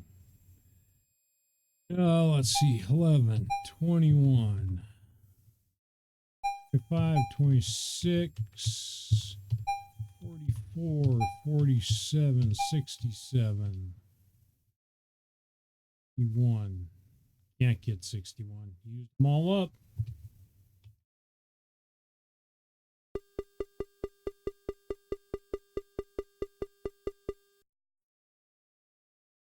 Went all around my numbers.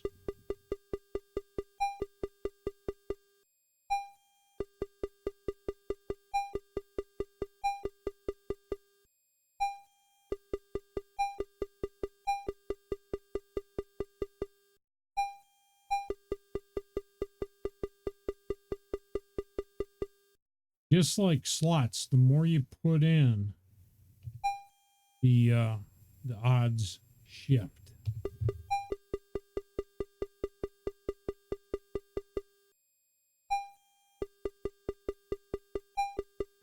Yep, I'm going to change it up. I'm going to spread them out all over the place again because it's total random.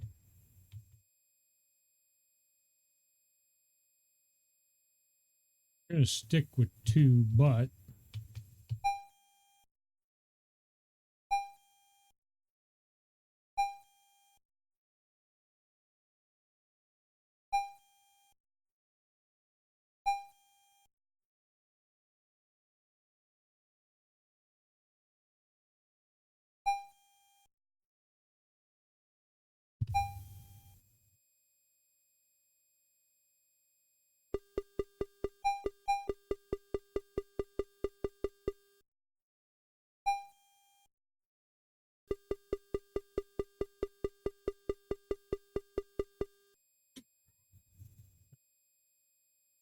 This is why you want one of you guys to have at least a little sliver of gambling.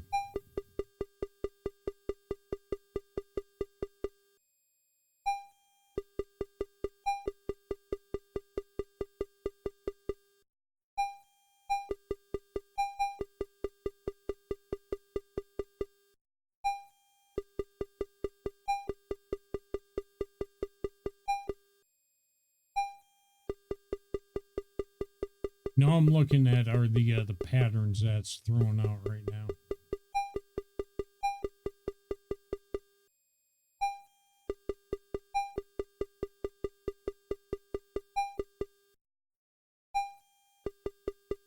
And it's being totally random and avoiding our squares also.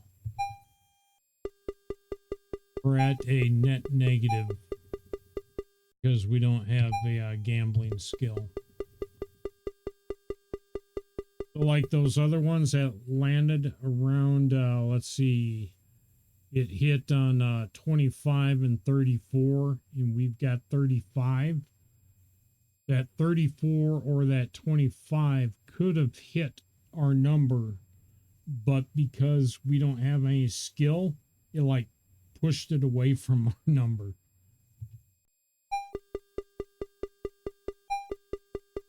So when we, no shit, when we get a hit, it's totally random that we actually get a green mark. Been getting 3s, haven't been getting a 4 yet.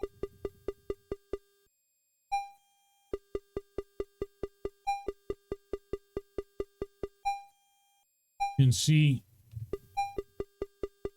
we'd only get freaking 10 credits for 4. I'm going to quit that. We'll go to slots.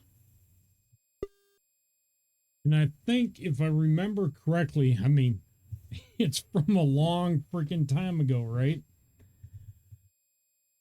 If my character consistently plays freaking slots, he'll pick up the gambling ability.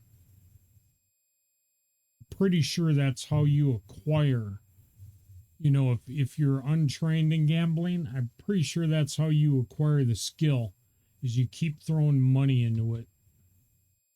So every time I go to gamble, I'll always gamble with my one guy, unless I've got like the shifty shift over there freaking who's got a gambling skill and I need money. Then I'll have that guy play. I'll give him all the money. I'll pull all the credits in him, and then I'll have him play. You can come back here and play the Keno when you've got a high gambling skill, and you'll be like win. You'll constantly, your money will just go up. It's how you make cash in the game later on.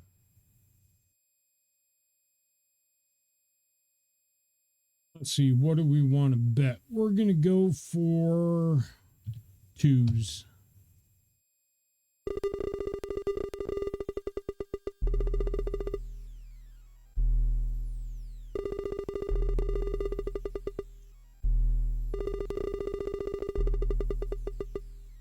I'm actually going to throw a bunch of money at this one.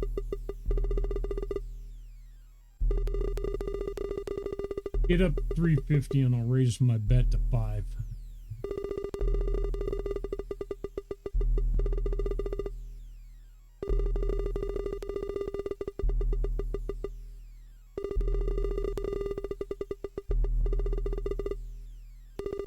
Looking promising so far. I'm winning a lot more with this character than I was with my other character. But now that I've said that,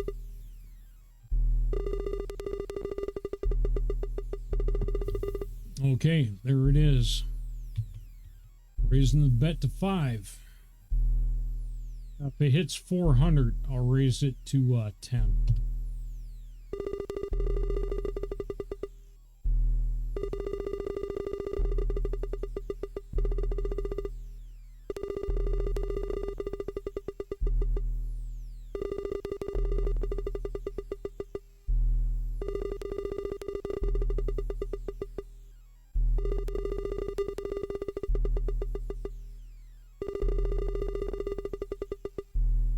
I'm going to stop at 200.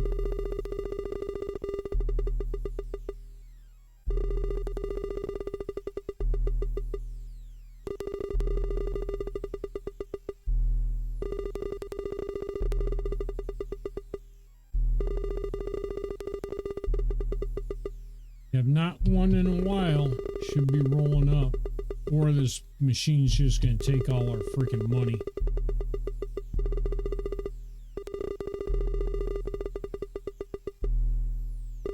This is just pure random roll chance. And then you get a plus if you've got the gambling skill. Like being lucky. If luck is such a thing.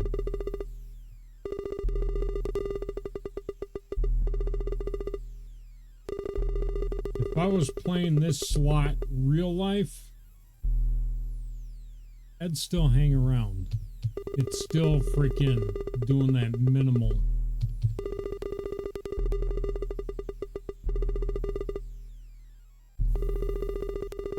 Throwing out just enough to freaking wow.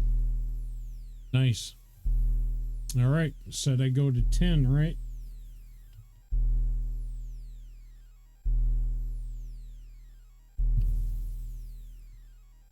And if it hits a grand, I'll go to 25.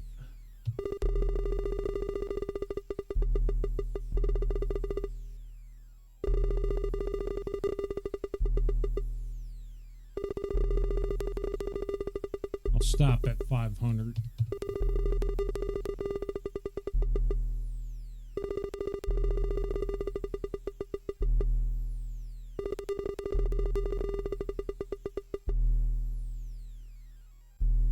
What I want are the stars. 3 stars would be nice.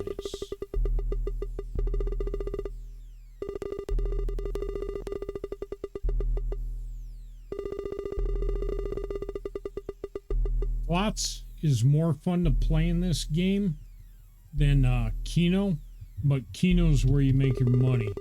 It's like playing Serpent Isle, Ultima, you know, Ultima 7, and going to the Buck's Den and gambling on the roulette.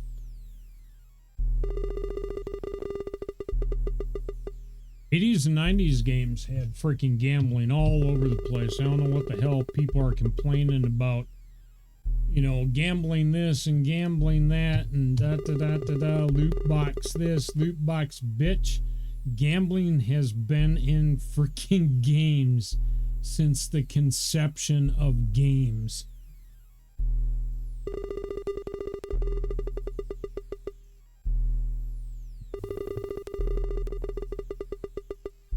Right now I should be losing. I should go down like 650.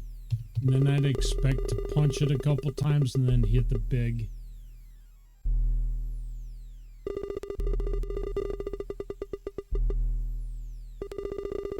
Hopefully I don't drop to 500.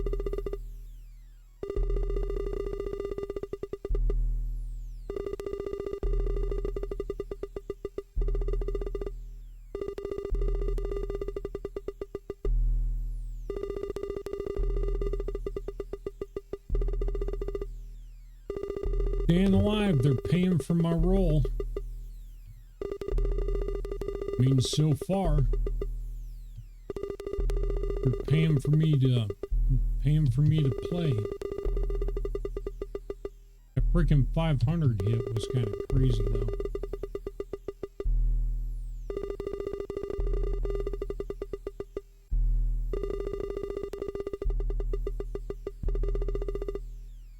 Nice. Still not at 1,000.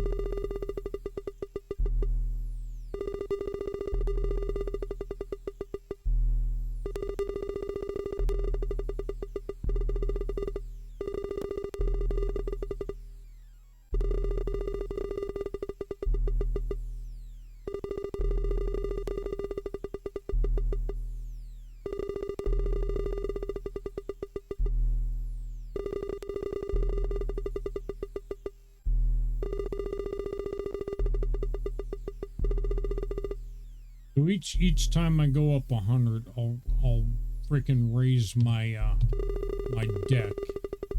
So I'm at 600 deck right now.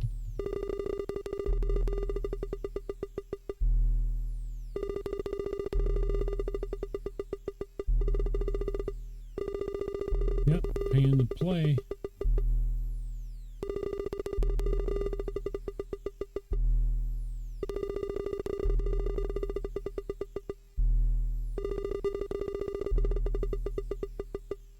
If we walk out of here with 600, I think that's more than we came in here with, right?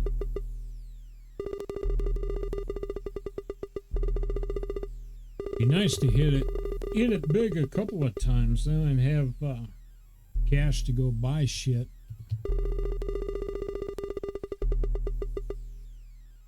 Mainly for training.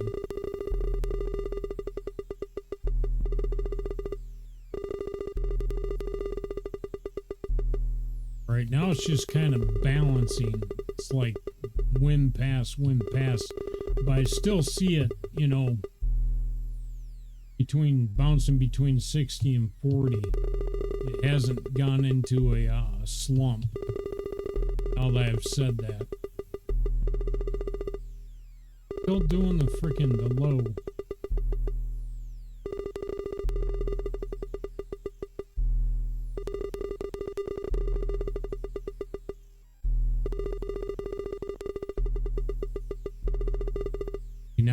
Now it's starting to take our money.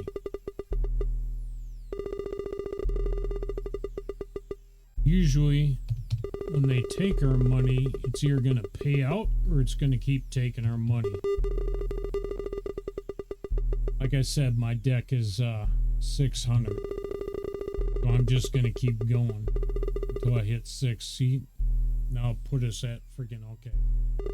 Ah, damn it. Told you I'd raise the bet 25.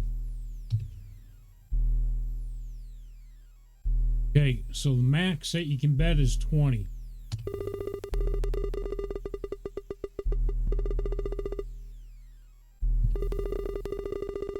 Keno, you can go well beyond that.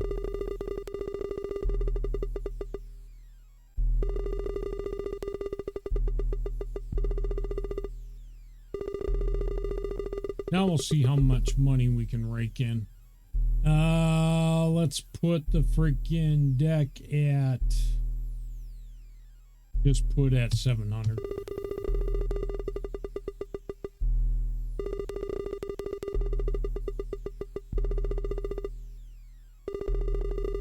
Tempted to keep it at 600. So I can play longer. See what it does.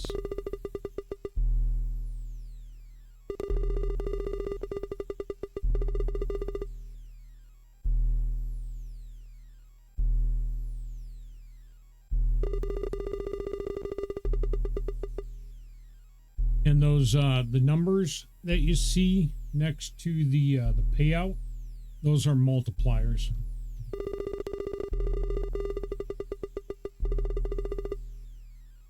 So yeah, what I want to hit is 500 times 20 bucks. That'd be kind of cool.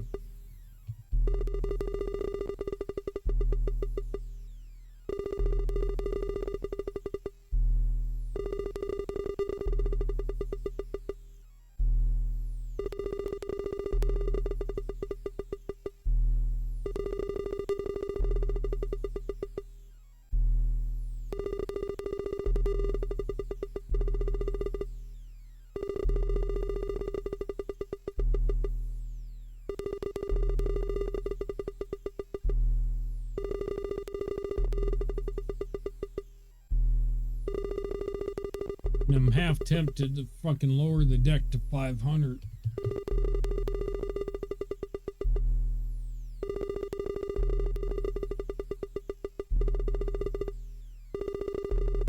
I wonder how long it would take to get freaking jackpot in this game.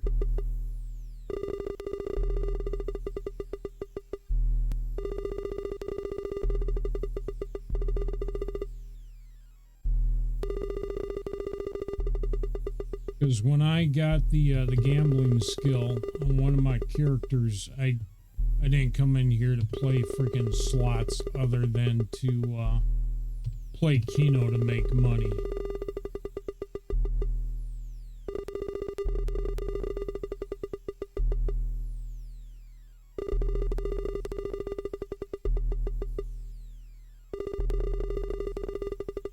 All freaking squares would be nice too. Squares, triangles, 2 triangles, star, a mix. I want to hit the freaking all-star though. I'm gonna lower the deck to 500. I'm gonna basically put it at what we came in here with.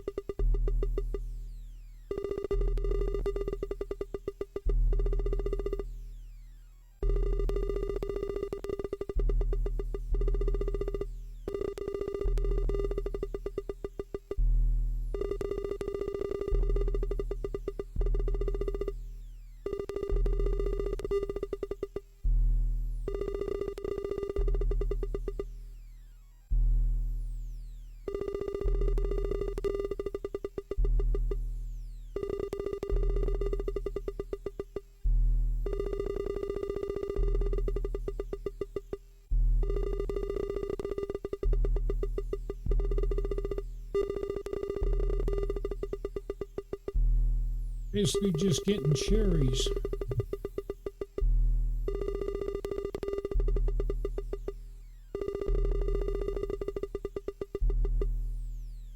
And again, we're at max bet.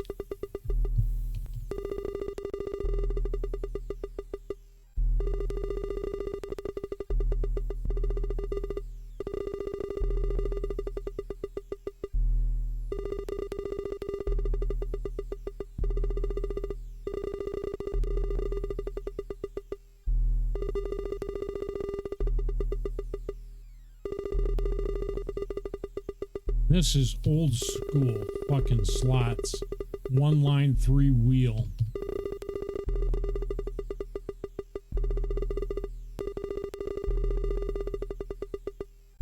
Slots I like to play are 3 wheel cross and freaking line 1, 2, and 3, so 5 lines. I would always win on those kinds of slots, especially if they weren't rigged.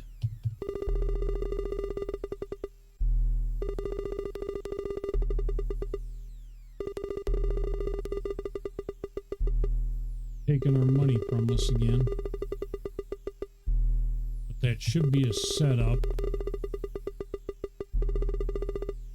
If it goes down, if I hit 800, it's taking our money.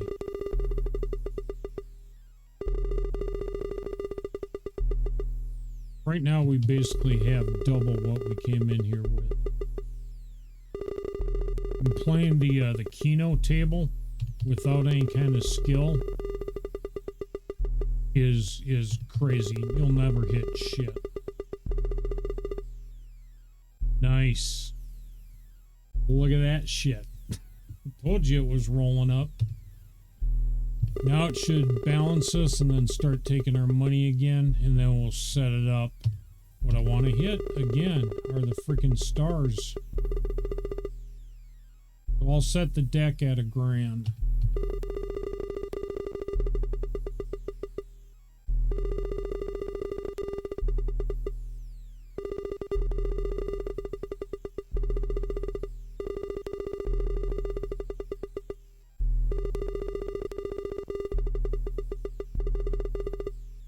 If we go down to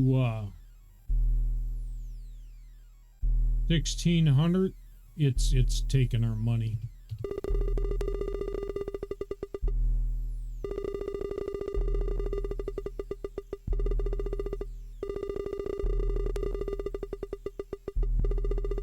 To me, it looks like it's setting up the stars. I don't know if we'll hit it when we're in here, but we'll try.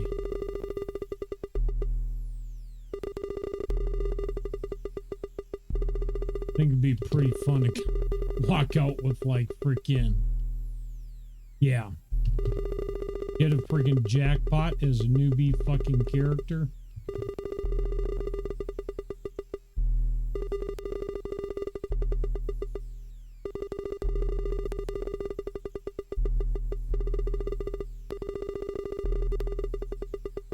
Still paying us to play though.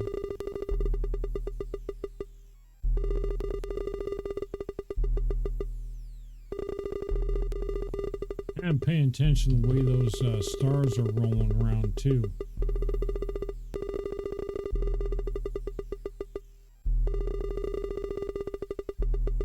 Still not quite set up, but they're getting there.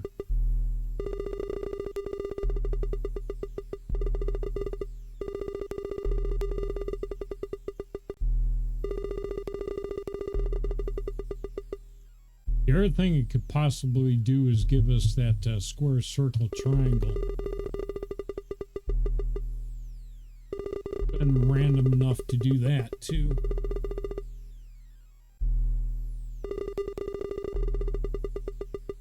There was our payout for that effort. I should start taking our money again. Now we'll start being a pay to play.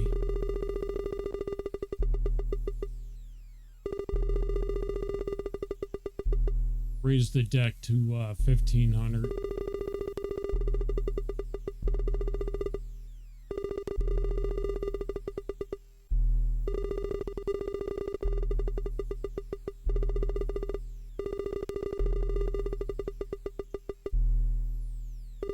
Gotta put Papa through medical school.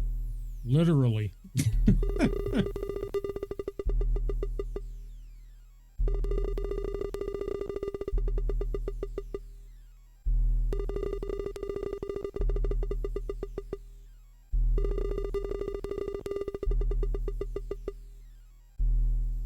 On ya.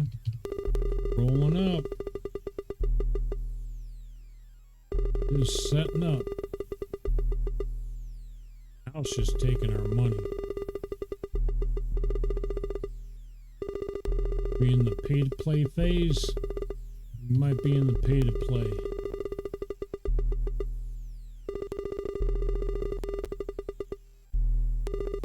Taking our money again.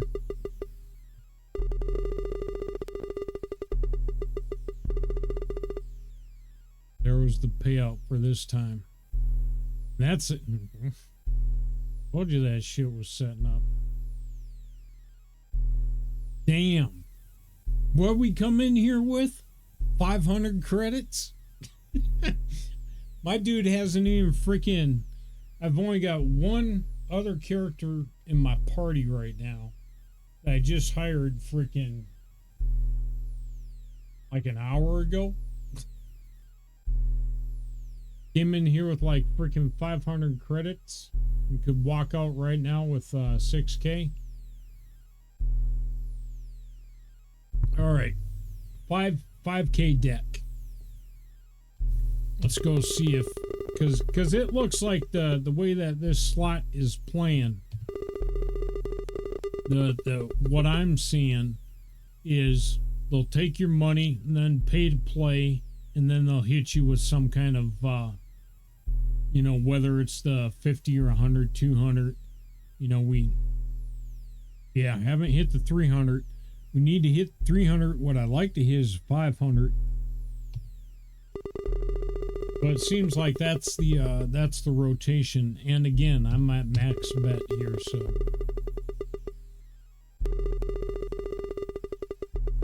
That will put our character through med school.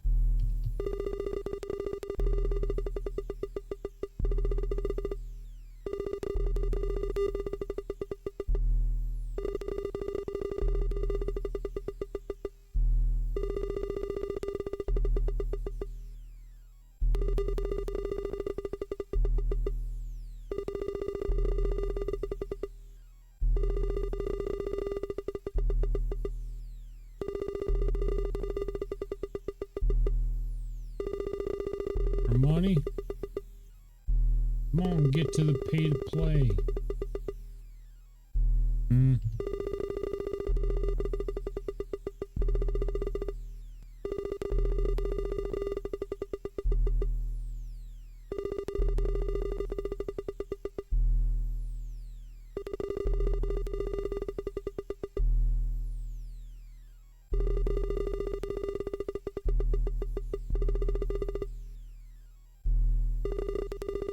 Still in the pay-to-play phase.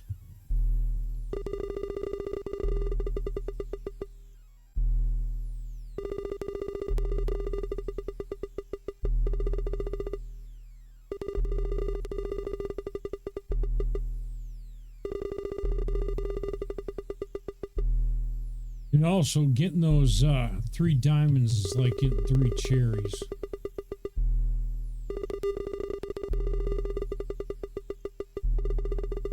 Think of it that way.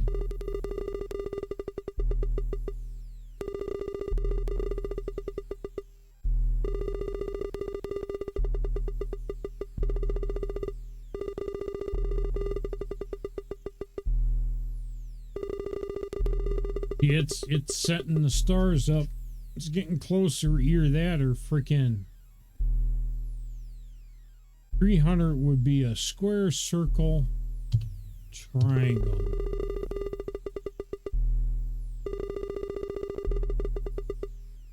I can't tell what it's going for right now.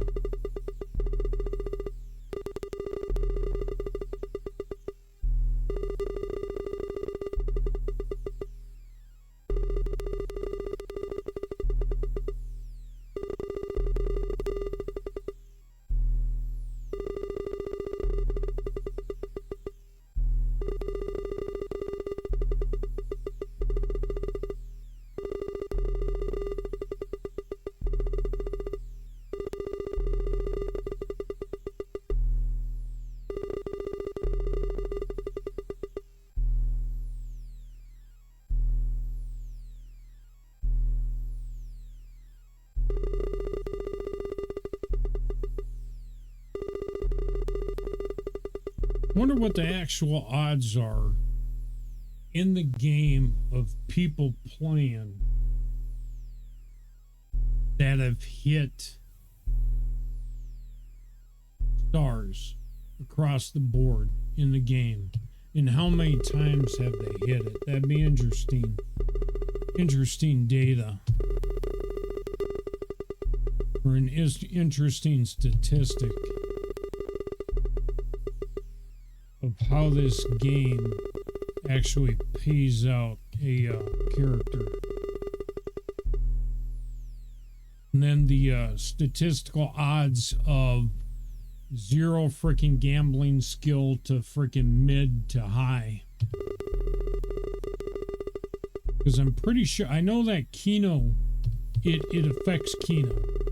The higher you're gambling, the more hits you're going to hit. That was the payout. That actually kind of sucked. That was a low payout.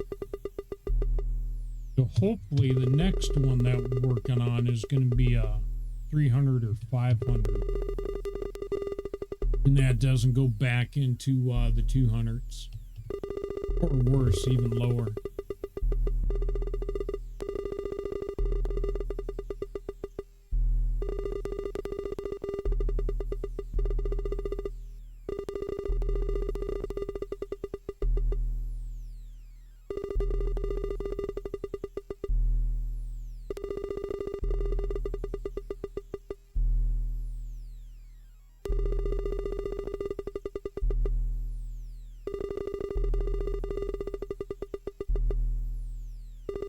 Not sure what it's setting up for yet.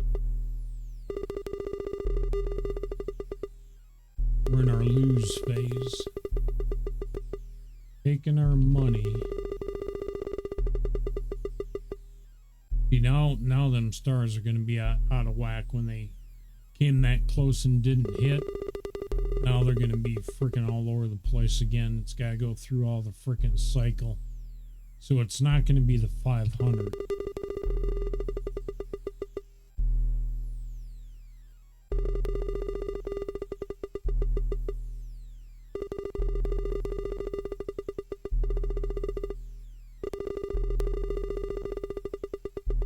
We in the pay-to-play phase now.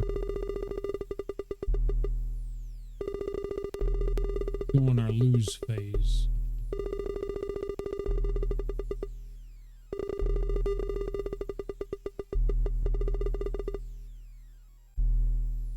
Okay, so wouldn't consider that a payout. 50 I did. 50, 100, 200, 300, 500 be what I would consider a payout.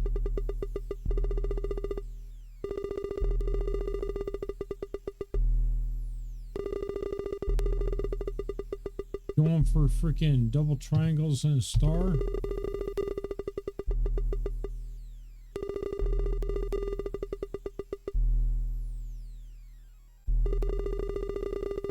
Possibility.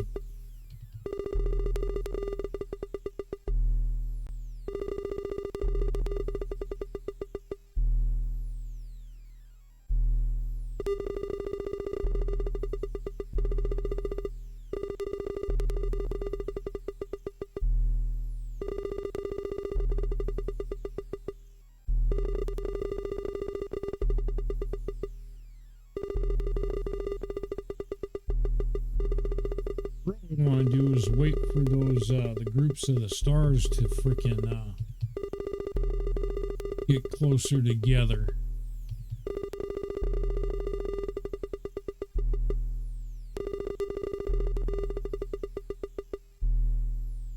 Yeah, see now it's gonna freaking take them forever to roll around again.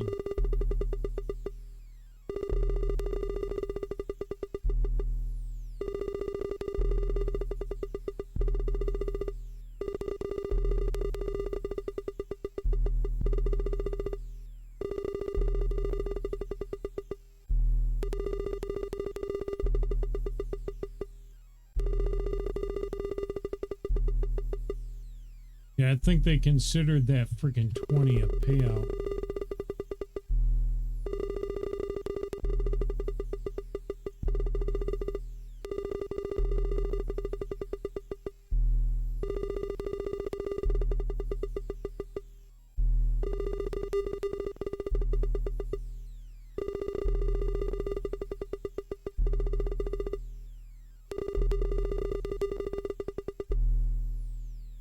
See, now I'm thinking square, circle, triangle.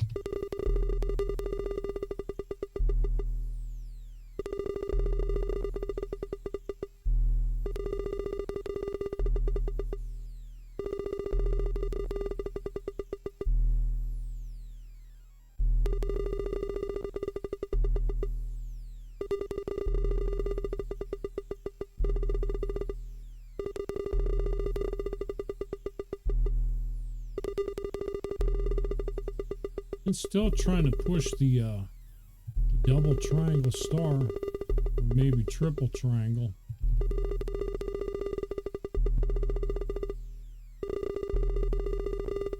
Stars are trying to line up also.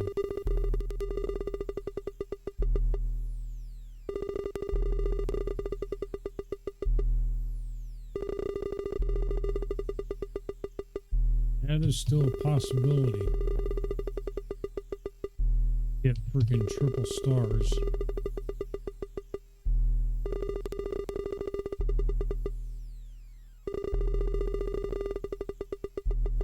Now we need the third wheel to start rolling faster than the first two to get them stars lined up.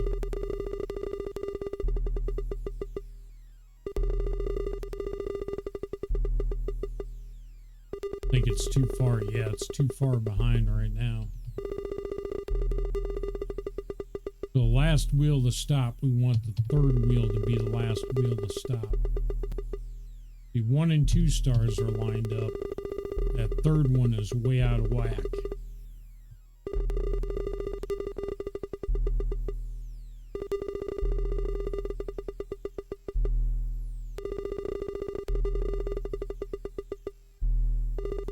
Kind of pushing.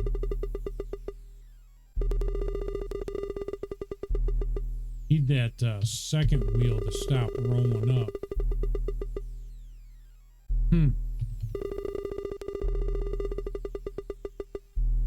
It has been taking our money. So it is either in the let's sucker 'em, or it's getting ready for a 300, 500 payout. I'm kind of seeing the star at this point. they're kind of aligned, but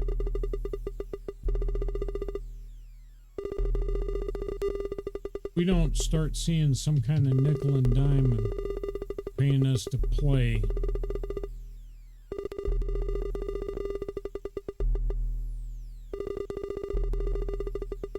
It might be in the take your money phase.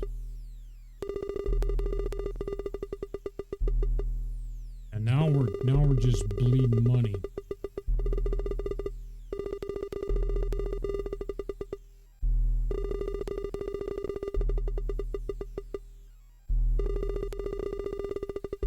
Third wheel is way out of whack. We'd have to wait for 1, 2 to come all the way around.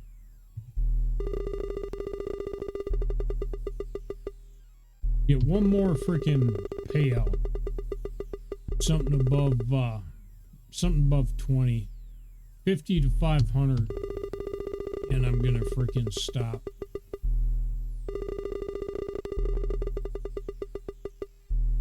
We are definitely just bleeding cash right now.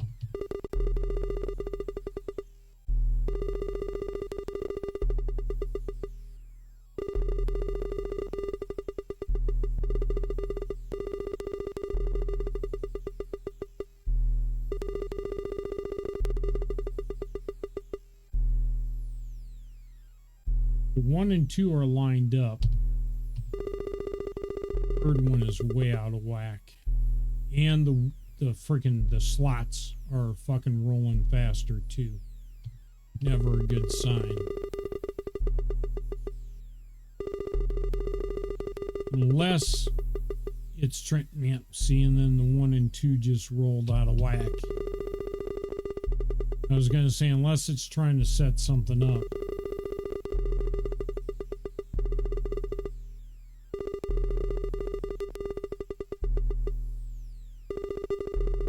We're in a bleed phase right now. This slot's taking our money now. I'm gonna set the deck at 6K.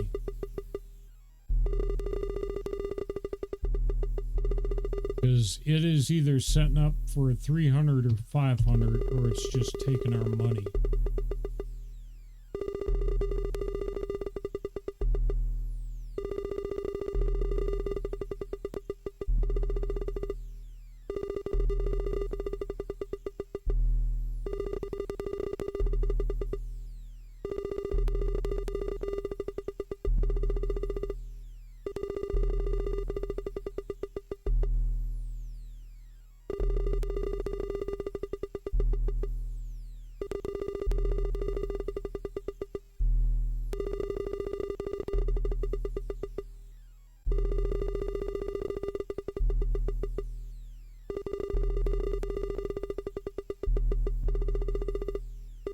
Not seen a win phase yet, though. It hasn't hit a payout. Hasn't hit a payout and shit.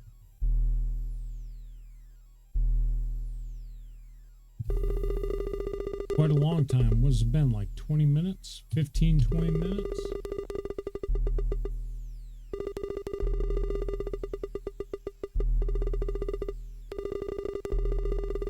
It's barely, I would say it's not even pay to play right now.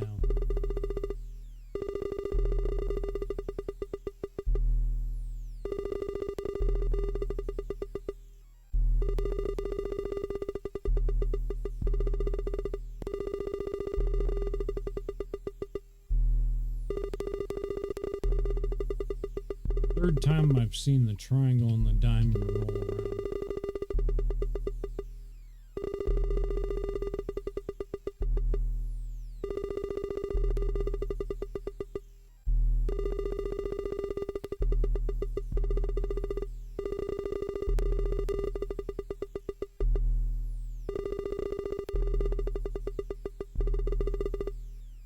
And I bet you that freaking considers that the payout.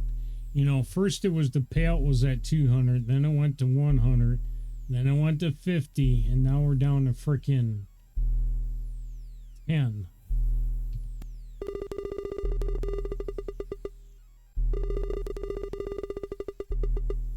So if it starts jacking our money without being pay to play, it's lowering the cycle of the win output.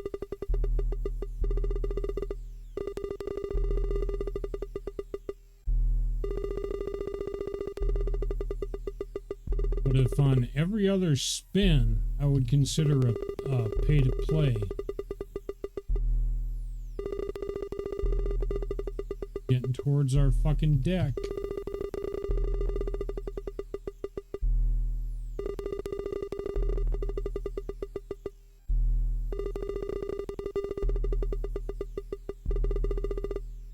See how I was talking about the square, circle, triangle? It was almost lined. First time I've seen those two stars line up. First time I've seen the third wheel freaking in the play. Now it just advanced. Still hanging, and the first wheel just freaking caught up a little bit. See, it's rolling that third wheel way too much now.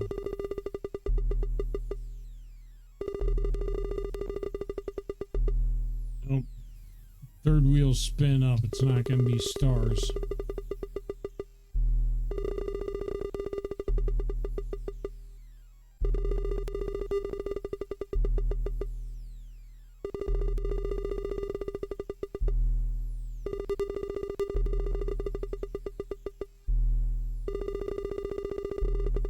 Yeah, now they're all out of whack again. I don't even think we're in a pay-to-play phase either.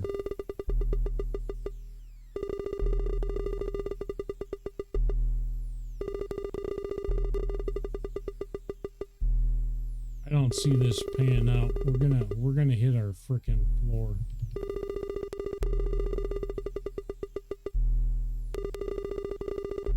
I'm just gonna keep cycling it.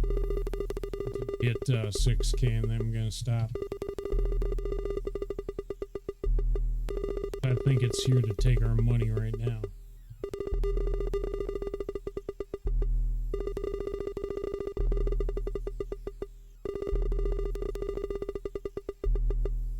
I don't even think it's setting anything up. I think it's just burning our money.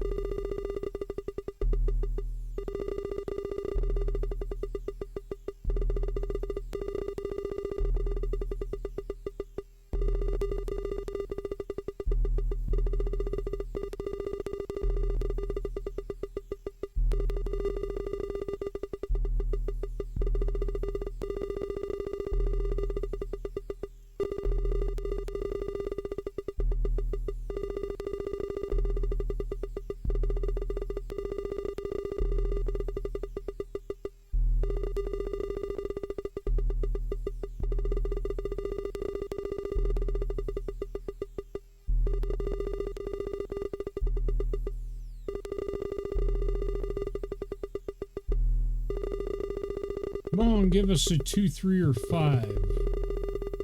End us on a good note. Don't be a sucker and just take all my cash.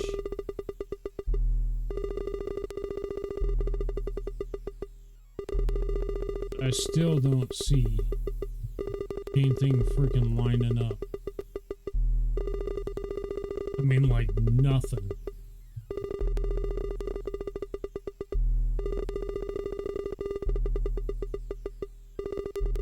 And the payout ceiling keeps dropping too. I am noticing that.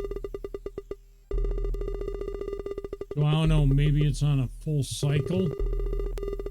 That'll just crash out where you're getting nothing but ×2. And then it will roll over. There. But I'd stop at the next hit. And our hit was only 100. That was the payout. But again, came in here with like 500 credits and I'm leaving with 8K. That works for me.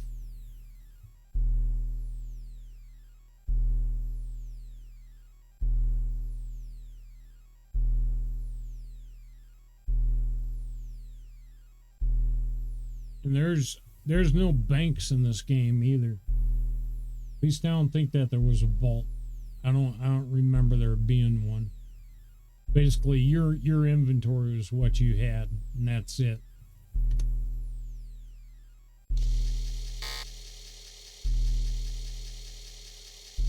Play disc. So they put the gambling on the boot disc. So if you were interested in frickin' hacking the gambling system or the tweaking it, you'd have to look in disk 0. Somewhere in that frickin' code is where they got the gambling data. Now,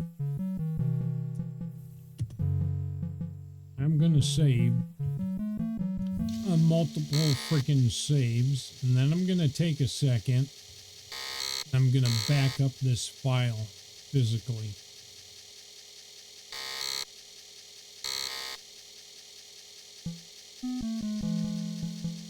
Just because I think it's freaking crazy that we went in there with like 500 credits and came out with 8K. I don't think I've ever spent that much time in one of those, other than to go in there with a gambler and play the Keno to make money.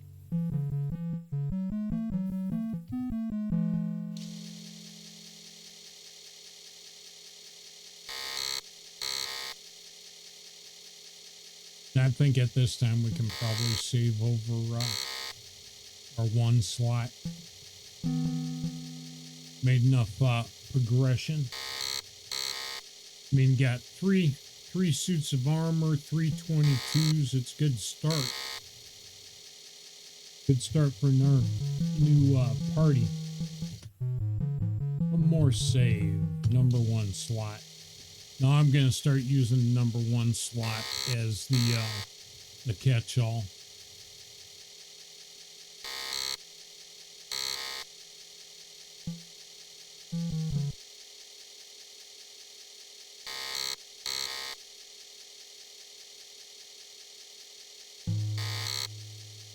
It's funny how I'm listening for the drive indicators, what it's doing, and it's all emulated.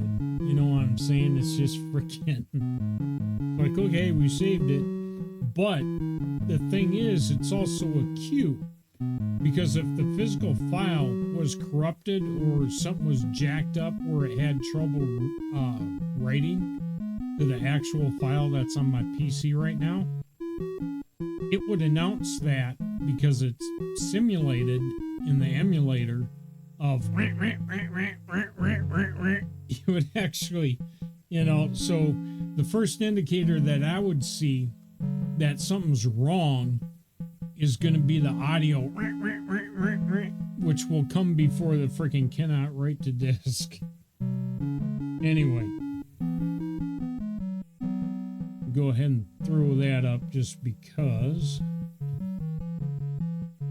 Let me open my save slot here. I'm going to copy. I'm going to back up our 8K.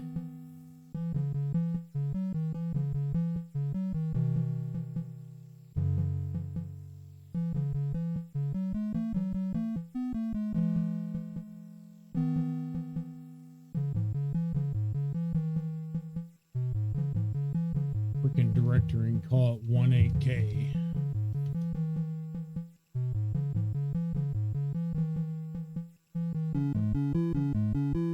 Normally what you do is you have like a little friggin' notepad next to you, and to keep track of what saves were what.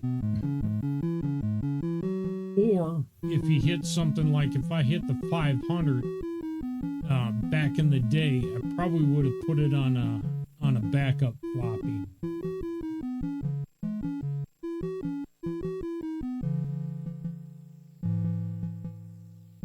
Right now, all I'm doing is copying the made or created frickin' player floppy, save game disk. Just copying it into a backup folder.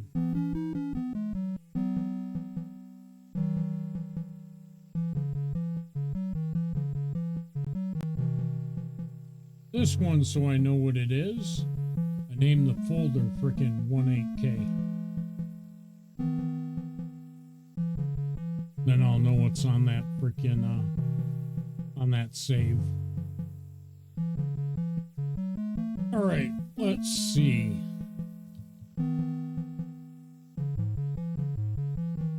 We need to go up to RB and U.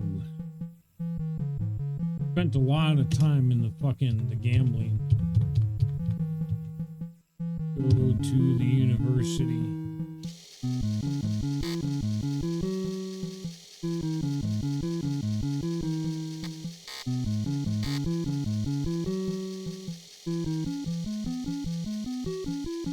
In a large room with cubicles, each has a small screen and an audio helmet. So these motherfuckers are sitting in little cubes with fucking VR. Various pictures of off-world places, people lecturing, flash on nearby screen. A mechanized voice whispers as you enter, "Welcome to the Primus Company, sanctioned university." Cat says, "Inspect a student," but that's for like my guys. So increase wisdom, increase education, or study a specific area. And if you look at the cost of it, it ranges from 100, well, it ranges from 50 all the way up to 250. And that's administration, electronics, languages, mechanics, mining, programming, strategy, tactics, everything. So between this, the War University, and the frickin' Tactics Hall, I think it's like a strategy. You learn your advanced shit inside the war room. But to get in the war room, you gotta hack the system and give yourself the rights to get in to the war room. So your programming, your electronics, your hacking, and your intelligence have got to be at a certain level before you can even attempt to do it.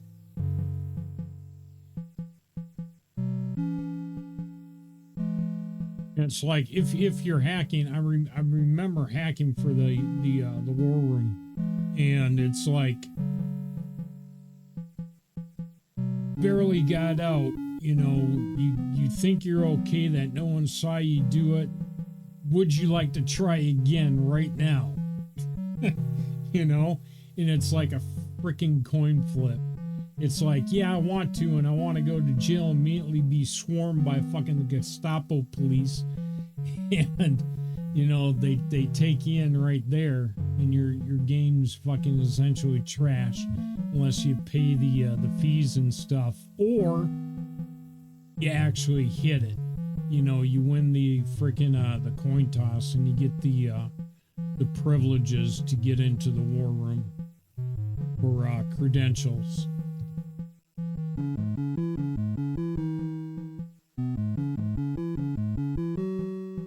So you can do the wisdom and education here, and I actually don't think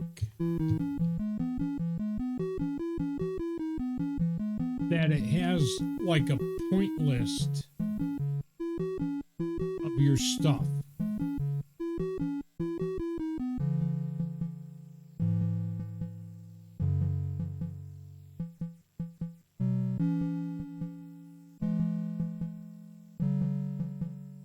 Yeah, see, agility.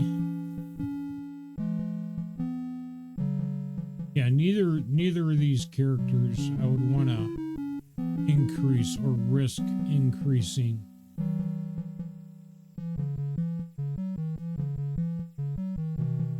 Now I'm trying to actually remember if it is a... You can learn as much as you want as long as you freaking got the credits to spend on it. So that's something I'll have to test off stream to see if that's the case. That I can just freaking throw a bunch of money in it and we'll keep learning. For some reason, I remember hitting a cap, and it wasn't due to credits. But like I said, that was a long fucking time ago. I could be misremembering it. And this should be a barracks. No, that's a bar.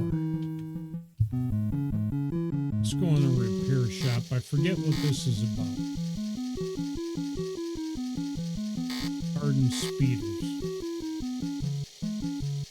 Door opens into a small, cluttered room. The walls are covered with thousands of useless items in ill repair. Sign reads, "Repair shop. We will repair or buy most any item. No refunds, no exchanges. On, train mechanics. And offer clerk credits." I forget what the reason would be for that. I think if you offer him credits, he tells you of like something that he heard or some shit like that. I think that's what that's used for. Basically, information broker.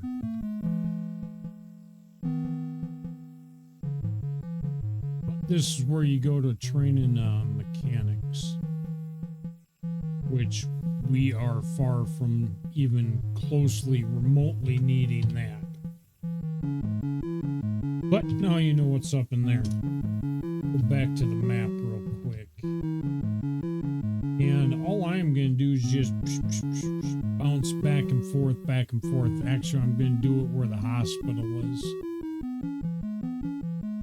And basically just bounce back and forth and get in fights.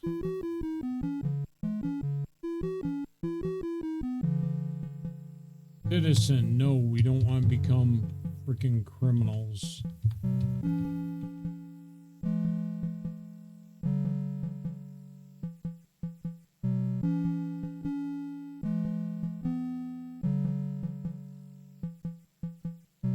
So we need to pop up one here. And then basically all you can do is just go back and forth. No. And we are outside a hospital, so more likely that we're going to run into good guys than bad guys. Personal Development Center.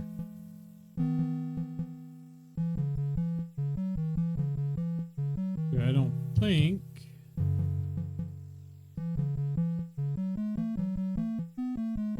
I could use stamina. Maybe I should go train in stamina.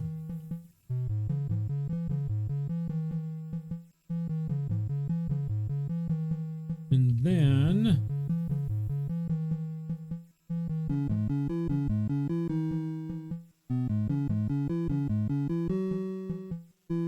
use a little bit of agility. We'll go in there and train a couple rounds in agility and stamina.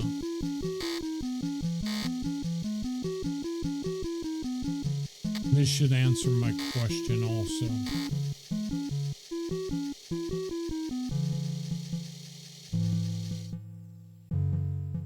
Let's see. Where's stamina? There's stamina. 150 credits. Well, we got plenty of fucking credits to do this now.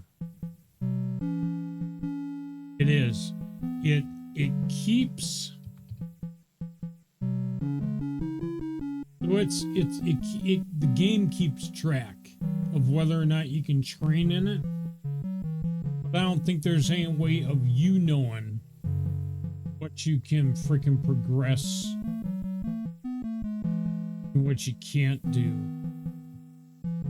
Unless, I don't even remember if it tells you you go up levels. I mean, you're talking, I'm trying to remember freaking 35 years ago. You know? Little fucking fuzzy. Anyway. I am going to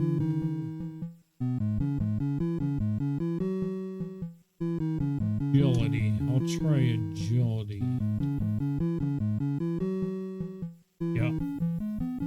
So we don't have the freaking levels yet to increase. So basically all we would need to do is just go back and forth, trying to get into a fight.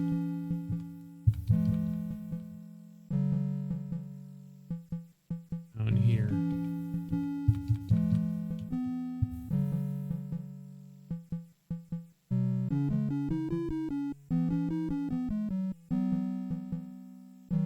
Nope. See, we're up by a bunch of hospitals, so we're not necessarily in the criminal element. High contact criminal element area. Oh shit. No, we'll stay out here. I'm just gonna move him like right there to offset just a little bit. And we do have that the dart or whatever. That's a area effect that would affect both of them. The barb dart.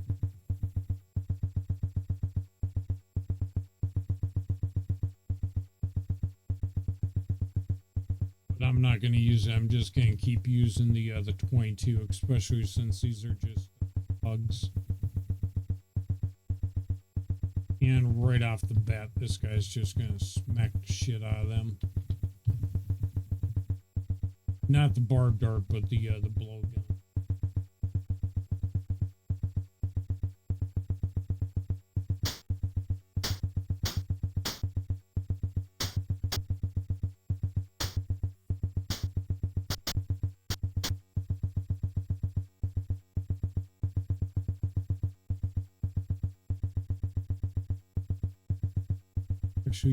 No, I actually don't need that bandage on me. Okay.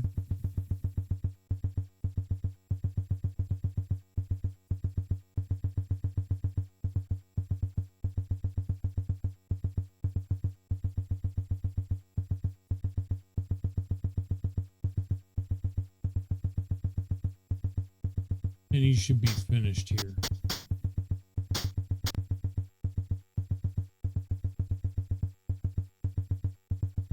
I don't know why it used it anyway. I told it to back out. Probably had to reset it. It's almost dead anyway.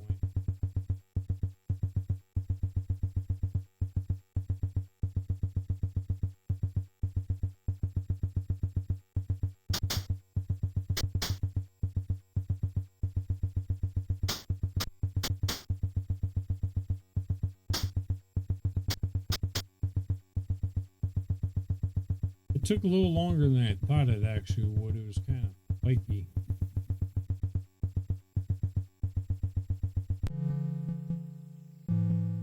Damn. Well, I'm just going to go into the hospital. You have the cash to do the 50 instead of burning bandages. I'm thinking the next one that I need to get a one that's going to be my medic.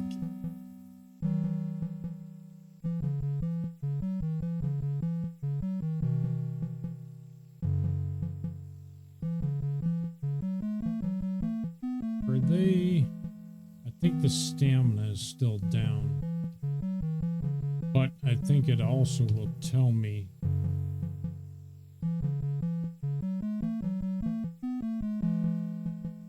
Is it just gonna let me keep burning through that?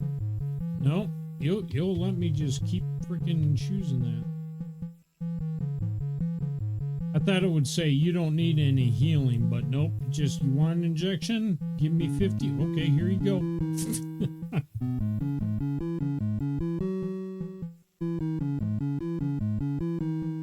That I think should be 5. Cancel.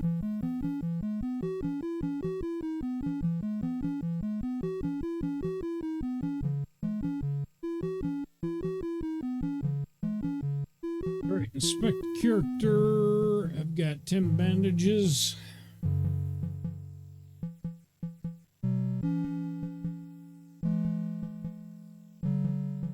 Eleven bandages.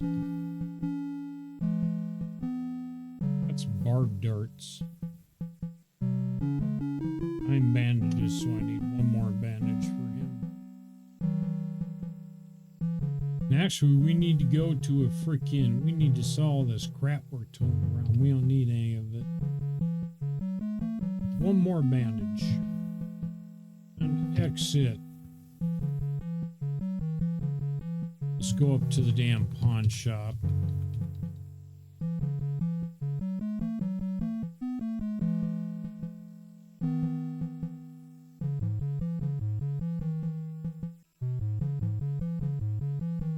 And I'll show you what I mean by freaking, if you don't attack them, if you don't look like a bigger threat to them, they're gonna attack you regardless. This is why you always attack them first.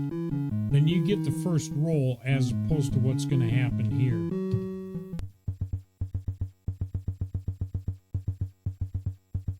Too far away. They must not have any freaking ranged weapons, so I am just going to start shooting the shit out of them then.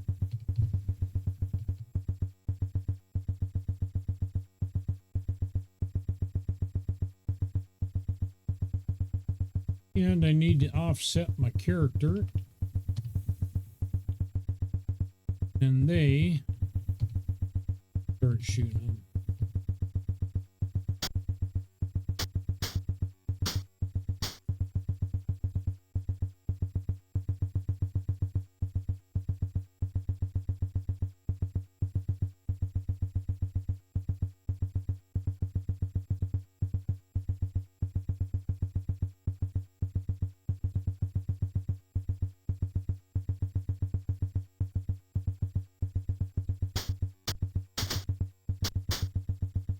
And dead.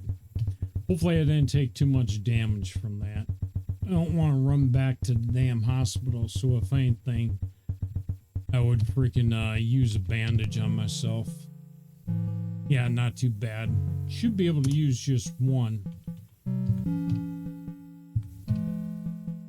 And bandage on me. Yep, just 1 is all I needed. And this was the computer training center, wasn't it? We need to look at the map again. Okay, it's up there over in, was it R? No, R was the repair.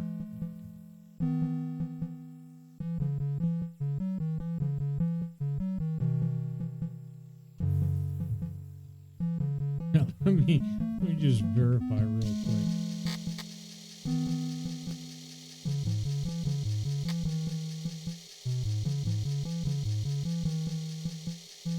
I don't have the PDF out for this.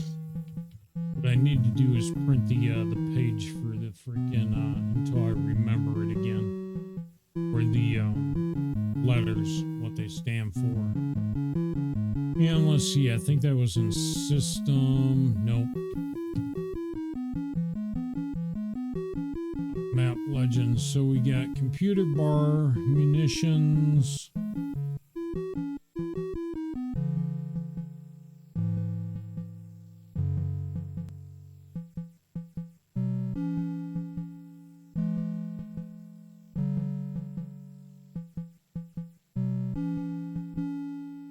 I think the munition shop and the frickin' armory is where you could sell stuff, like anything.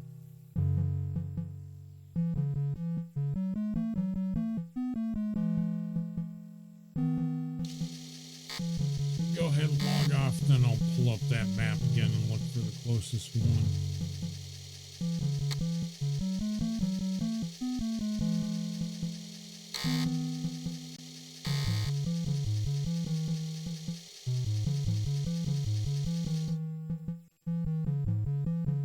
Yep, there's an army right down there. I think that's where we were messing around before anyway, so went too far. D is Personal Development Center. Let's go into the armory. Yes. We we need to sell crap. And your inventories can get big as shit too. You can, I don't know if it's unlimited. I think there was a cap eventually as far as how many lines that you could take up. But you can carry a lot of junk. Okay, so they got sell armor. I'm gonna hang on to both of those. This is not where I wanted to be. View the map again.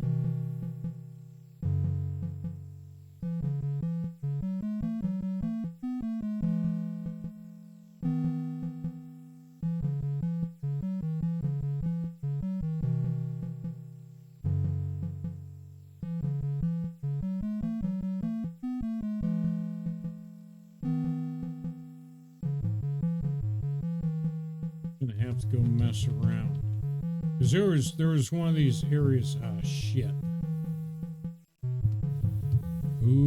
Okay, Razorback it is. Hopefully he doesn't have friends.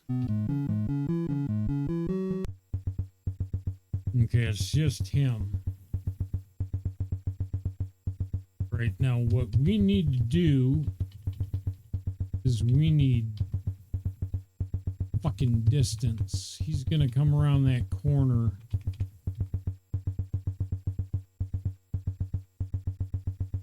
Hopefully I can make it to there.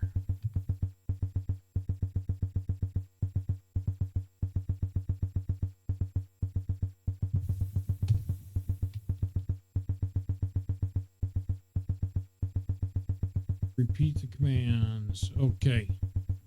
Now we just need to wait for him.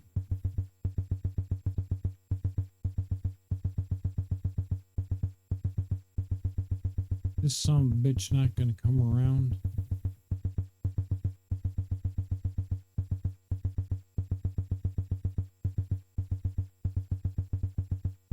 Here he comes. He's coming. Here he comes. And if I remember correctly, Razorbacks are melee. That's why I freaking backed off and staggered us. And tougher opponent. Oh, we got. I don't have a an auto yet. So hopefully these 22s are gonna freaking plink them enough.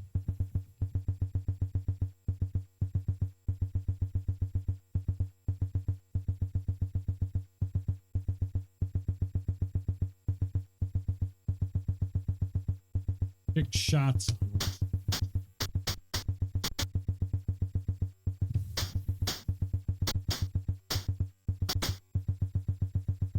Was enough. Skill was enough. So, switchblade and lead pipe. Actually, I want to transfer that because they can use switchblades. Actually, you can use both of those. So for melee, if they get freaking close enough, my guy has something to freaking, you know, do more damage than a pistol. Pistols for ranged. Submachine guns you can use at aim. They can be right up next to you and you can just hammer them with the machine gun.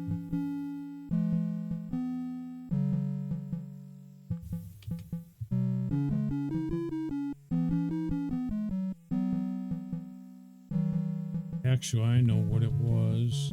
Not C. Oh, see, that was a bar.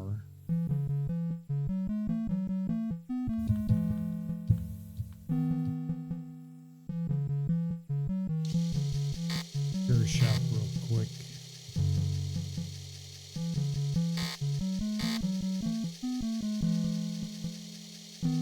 Okay. Repair shops we can pawn.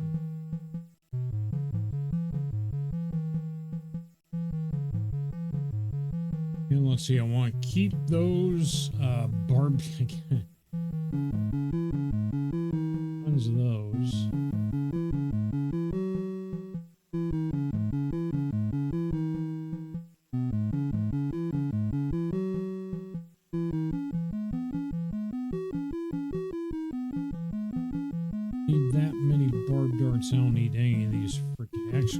barb darts I can't even use right now. I might as well sell them all. Keep 2 of them, and the blowguns. Blowguns are like a small area of effect for whatever reason also. And they're ranged.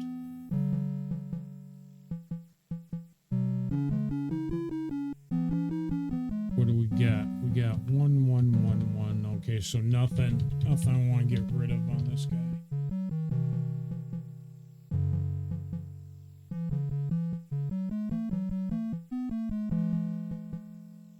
Yes, hoodlum.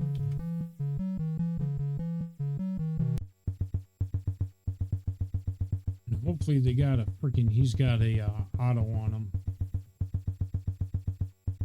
Right, so now I just need to stagger it a little bit. So that when he comes around the freaking corner, that he won't stop at the corner like right here, you know, and be able to shoot us at a diagonal. I want him to actually have to come around the corner. If I would have stayed where I was at, I wouldn't have had both weapons on him.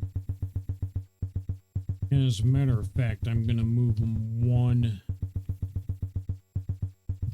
step further. Now he's going to have to come around the corner to get us.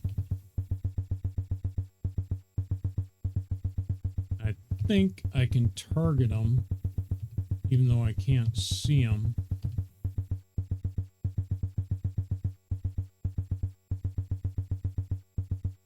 Then when he comes around the corner, we'll shoot him. Whoops. Damn it. Not what I wanted to do.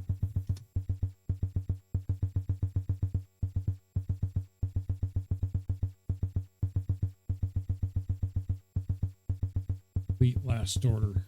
I knew that was a new thing. New orders. Use the 22.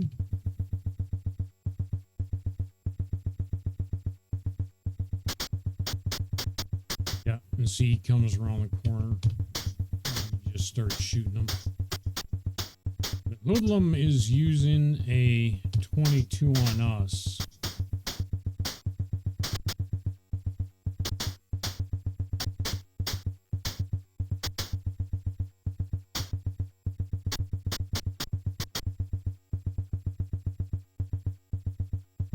All he didn't have a auto.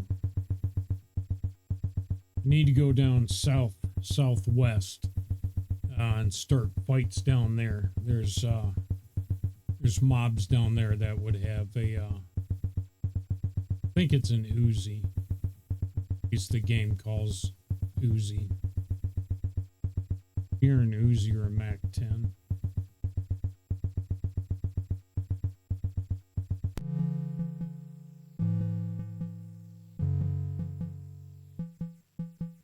I am going to go to the hospital with this character.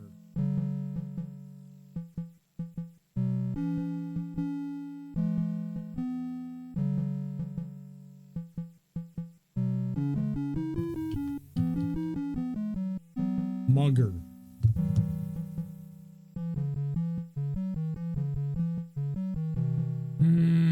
Shit, this sucks. All right. Damn, and we're right out in the open right away.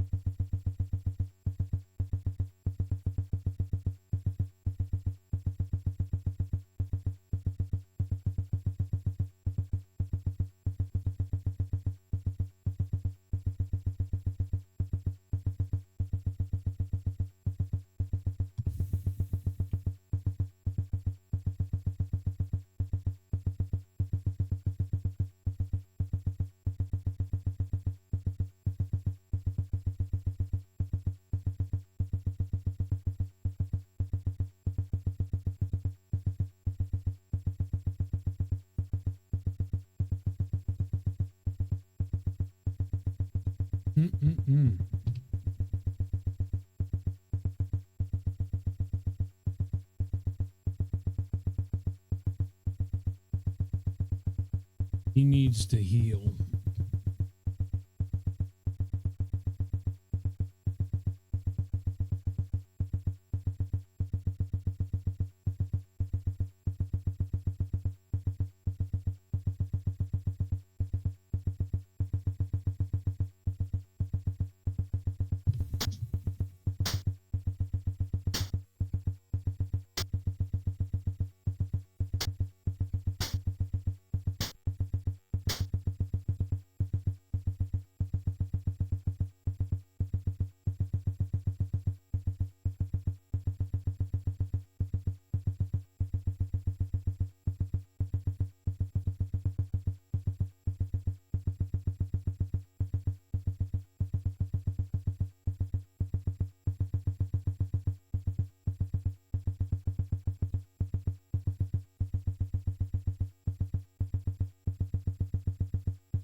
All right, we are set up. Oh, I want to get him a little bit closer to the wall. Him down one. That way when they frickin' hook around the corner, we can frickin' shoot the hell out of them.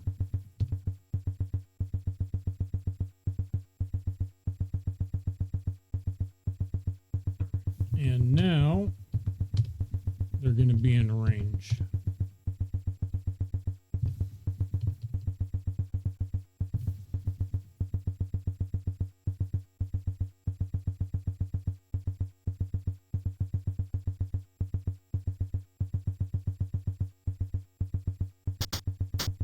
Pop, pop, pop, pop. You're going to be dead here. Boom. Then we can do the next guy.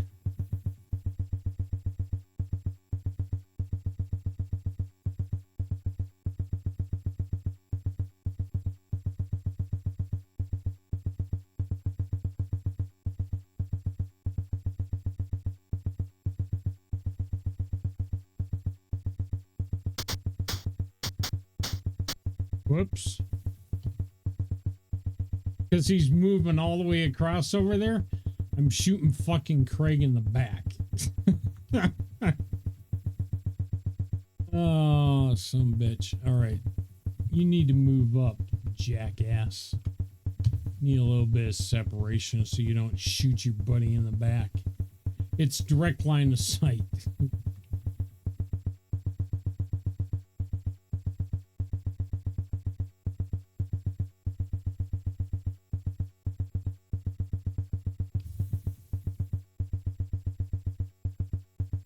Is he gonna run? I think he's running.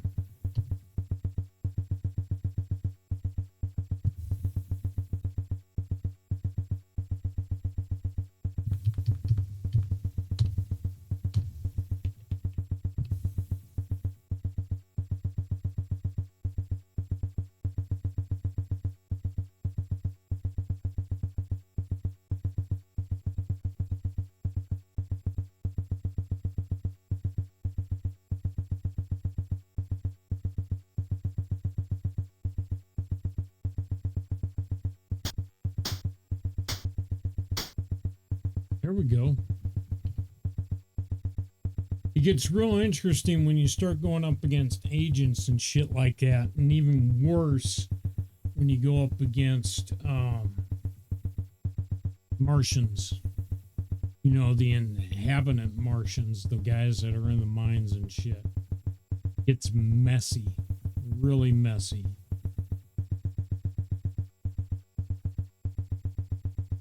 I'm gonna go ahead. I'm just gonna transfer everything to this guy. He was 100% freaking healed, and then that dude moved across all the way over there and freaking started shooting freaking Craig in the back.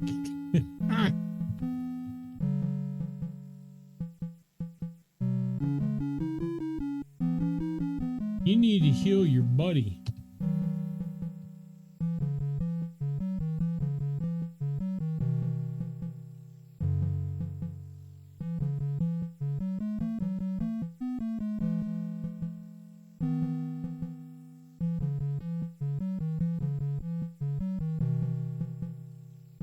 All right.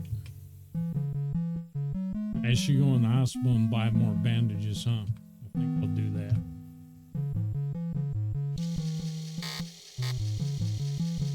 Since we're over here already. And I forgot what the reason was why I was coming over this direction anyway. I know it wasn't to go in the hospital.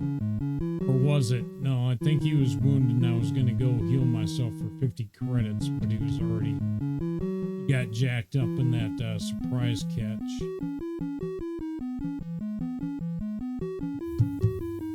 Could train a medical, but I want a specific medic for that. What I want fucking Craig set up for is machine guns. Machine guns and riflemen.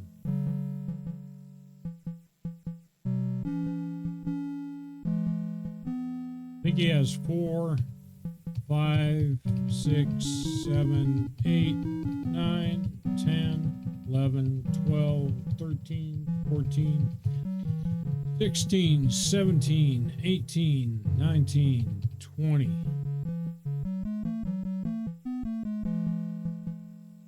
Got 4, 5, 6, 7, 8, 9, 10, 11, 12, 13, 14, 15, 16, 18, 19, 20.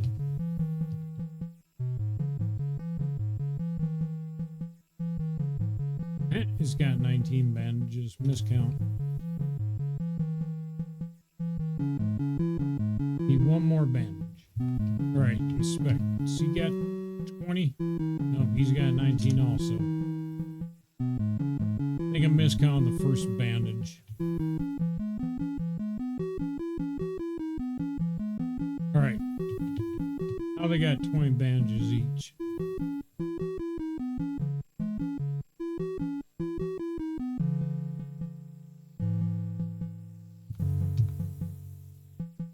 And Development Center.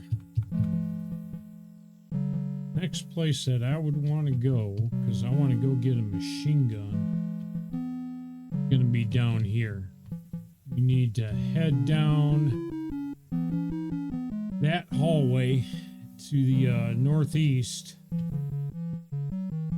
Go to the center, go around there, and then boom. That's their reason why I bought all those bandages. Because nearest hospital down here.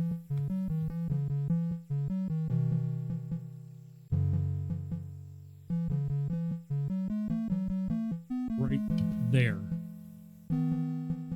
Where the two are almost side by side. Closest hospital. Closest one is going to be this one right there.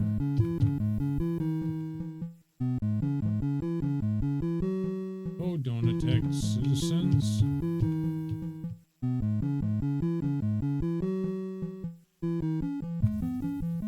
No, I don't want to go out the city. I'll suffocate because I don't have a suit. And we're getting attacked by a hoodlum. All right. This will be easy.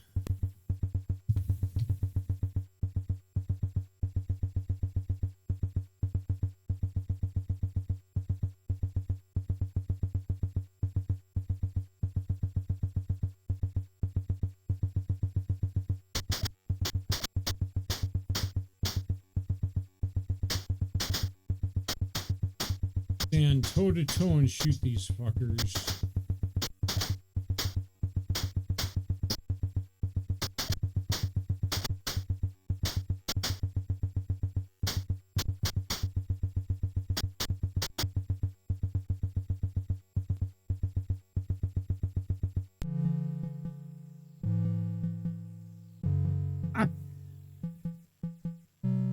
See, I knew that was going to happen also. Why? Because I didn't save.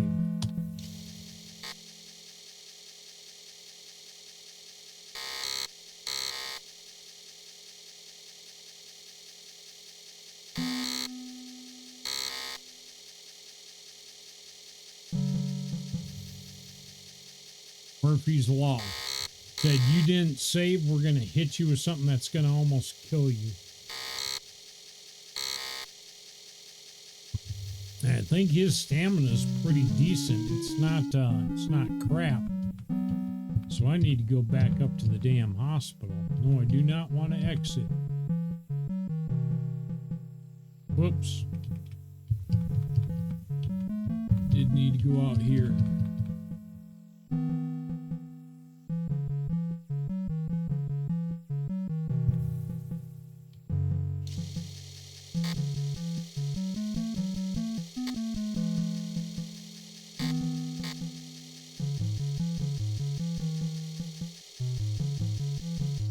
He came close to freaking biting it.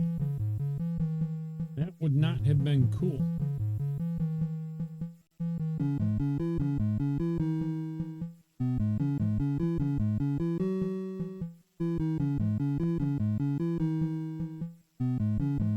All right. Now we are all freaking healed up.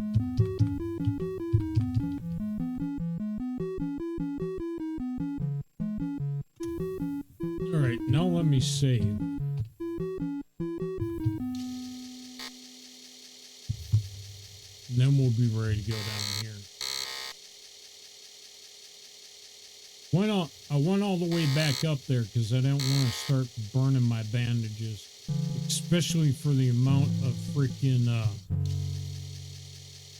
damage that I took. That would have chewed up a shit ton of bandages. He was actually screwing me up pretty good.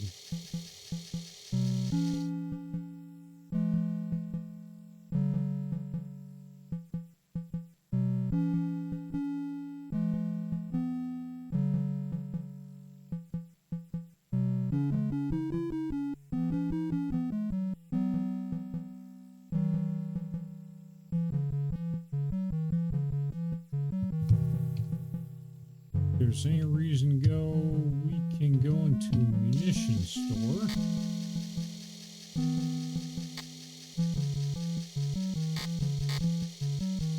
Just want to see what the pricings are.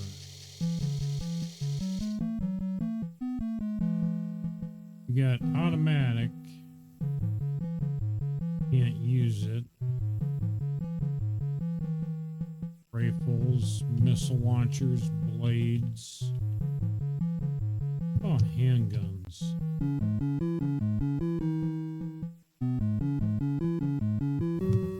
I can definitely afford a 357 and buy a 357.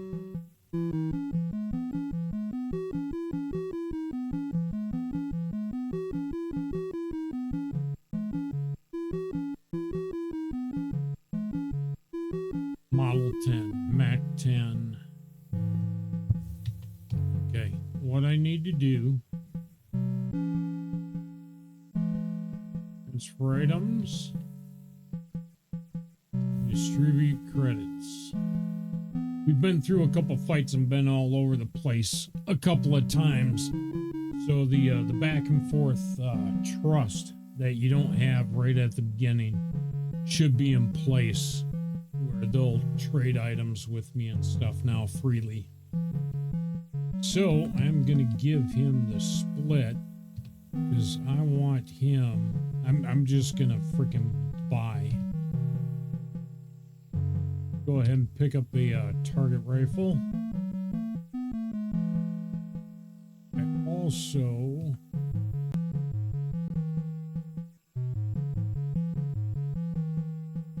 can pick up Model 10 for him also. Don't have any room shit. We need to screw it. We'll sell pistol because I don't need it. Now I got room for this. so he's now got the rifle and a freaking machine gun. And my dude's got a 357. Let me pick him.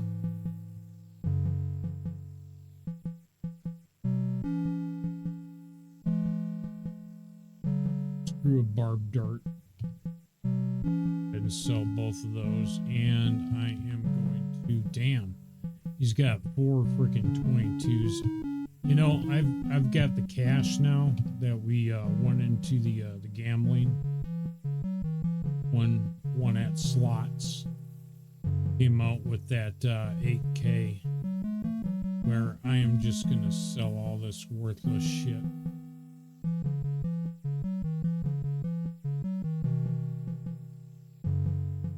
First thing I should do is go and pick up. I don't think there's an armory over here. Get the not the vac suit, but the yeah, was it a vac suit? Anyway, like that stage 2 armor.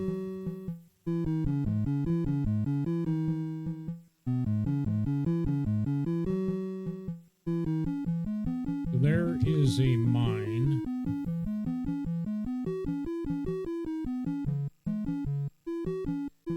Basically go get that armors all the way, the closest ones up by the hospital up there. So I'm not gonna do that, but I am gonna save.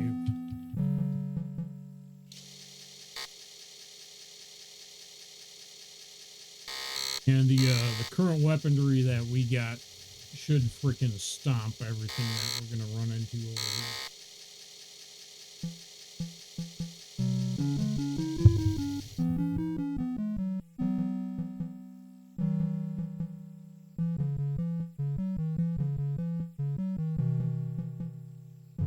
There is a hospital down here.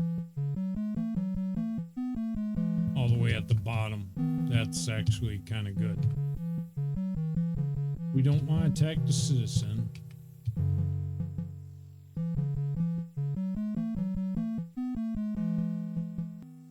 On a combat training center. We haven't been into one of these yet.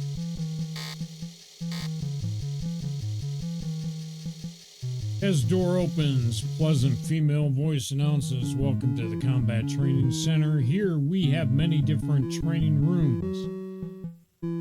To increase combat skills, have identified your priority level as a controller agent, so you may indulge in any of the available scenarios. Please step up to the counter and make a selection."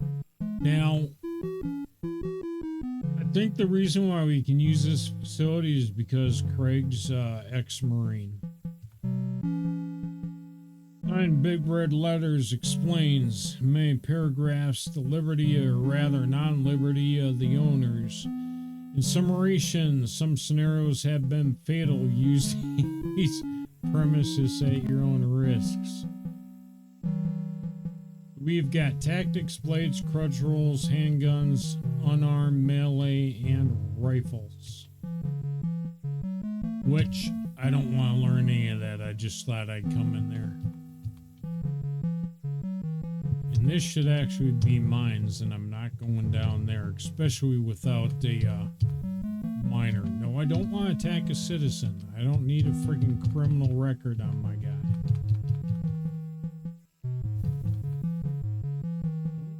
Why are there so many damn citizens down here? Usually it's freaking muggers.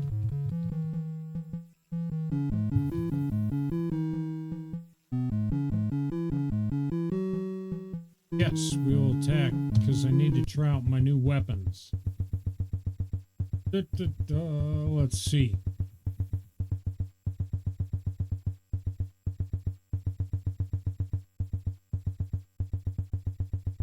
Well, I am just going to gain standoff so that if he comes around the corner, up north instead of down here to the west.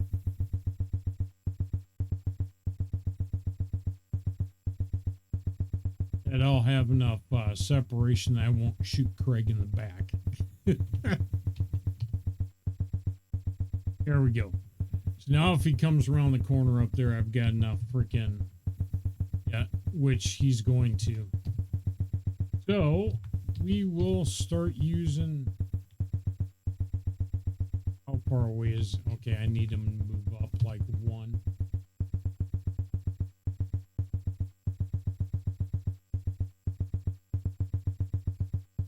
There we go. No. Now we should have enough separation. If I was smart, I would have rolled up to that corner up there, but that's all right.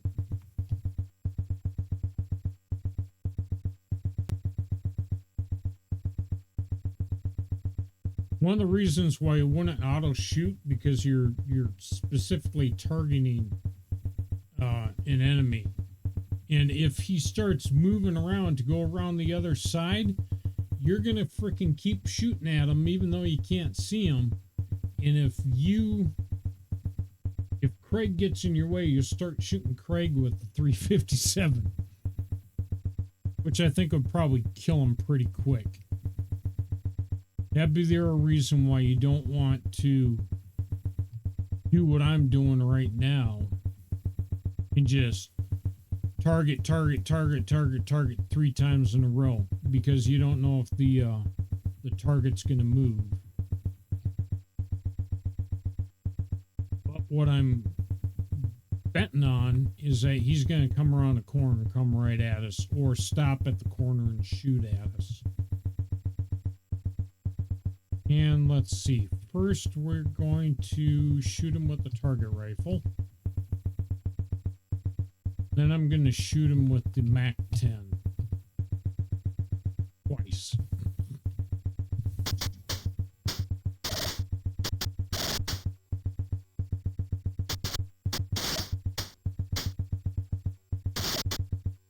Fucked him up. And see, they got the flak jacket and the 22s on them.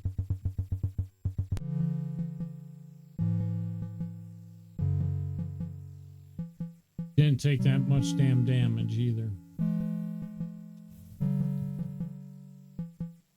And always heal after a fight.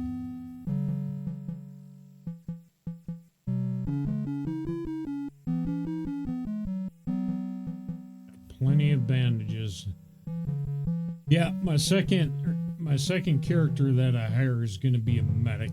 I need the doc in the group. And then the one after that will probably be the hacker. And I might myself train in mining, or I might do the hacking myself. We'll see.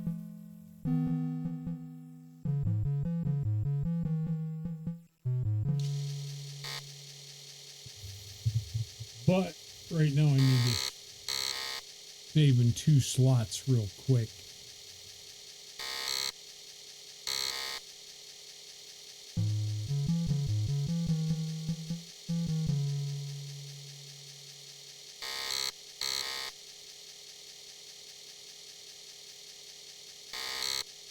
I think that we are off to a good start. How long have I been rolling this? Almost 4 hours. This might actually be a good place to call it. And then when we come back, maybe we'll go down into the dangerous freaking criminal area to the southeast of where we're currently at. I wouldn't mind picking up a medic prior to going over there, but I don't think we have enough experience.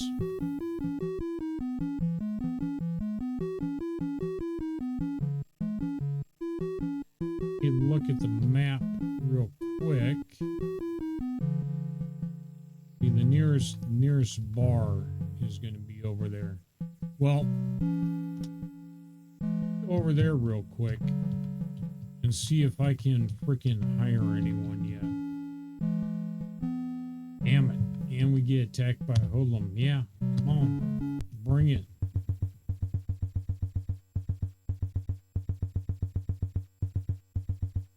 So the only thing that I am going to do is move this guy right up there. I'm going to move Craig back. I'm going to wait for that guy to come around the corner and then we're going to fuck him up.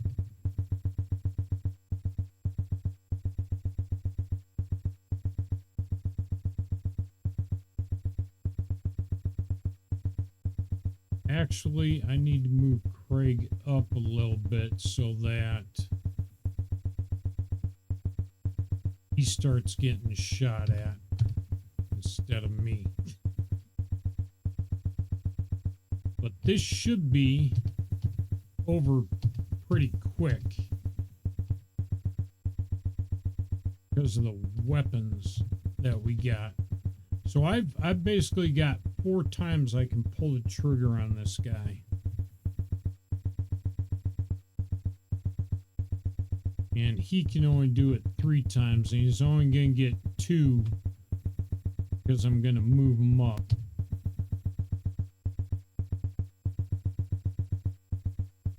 And I am just going to go Model 10 on his ass.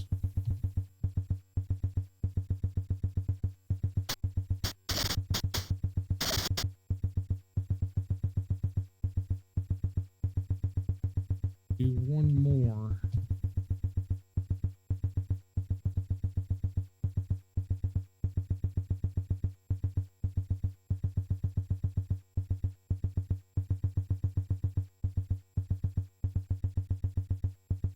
So I get three shots on him instead of 1.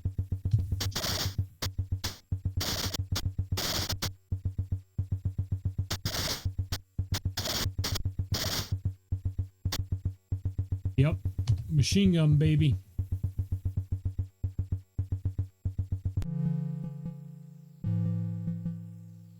Not bad. Not bad at all.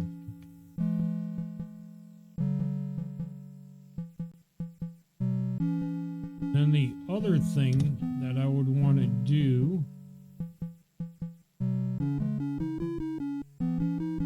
how far is that? How far is the armory? The armory's up, you know, before I call it, we're going to go up to the armory. Then we'll go up to a bar by the armory also. See if I can pick up another character.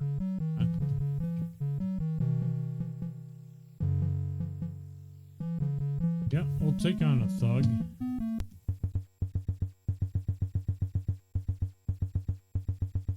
Move. Right there, and then we're going to hit him. 357.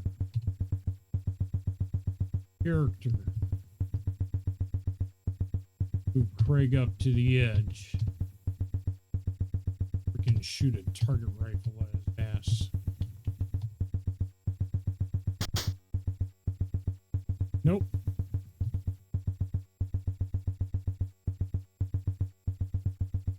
We can hit him. We can hit him from here just fine. Look, he's already all jacked up. And that was from 1 hit from a target rifle and 1 hit from a 357. And now he's just going to get frickin' rolled up on. Actually, you want to see something funny? I'm just going to hit him with 357. And I'm going to move Craig back around the corner. And I'm going to use a bandage.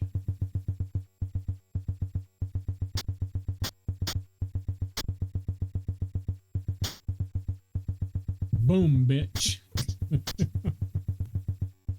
Now, we should come out of this. And actually, I'm not going to pick any of that crap up. I don't need any of it. Full health. Healed himself in combat.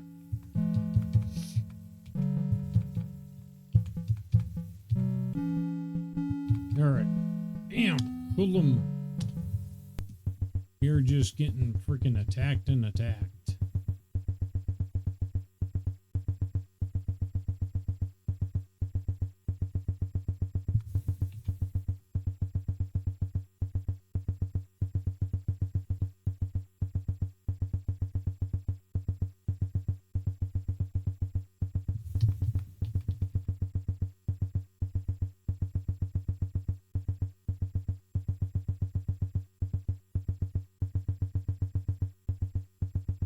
He's gonna get so fucking tore up.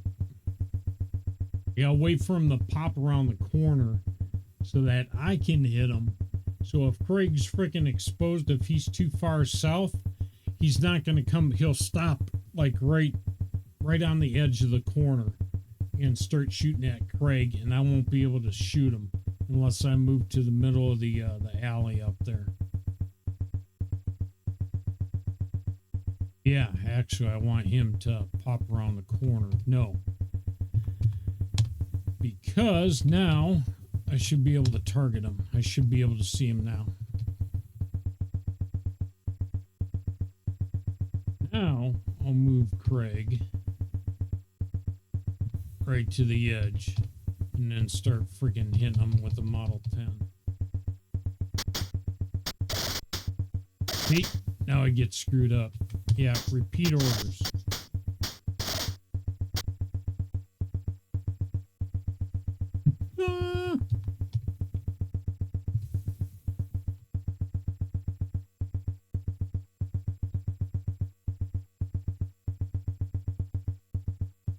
I think he might be better with that target rifle than he is with the and well, we'll keep using.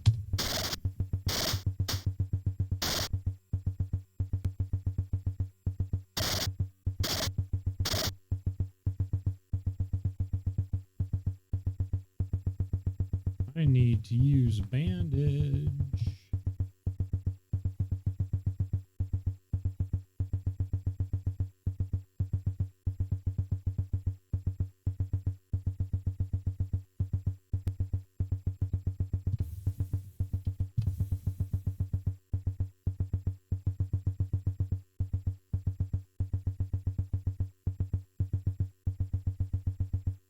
I think he's running. Or he's just going down and then he's going to come back up. But I need to get to the edge. I think I might be able to see him right now.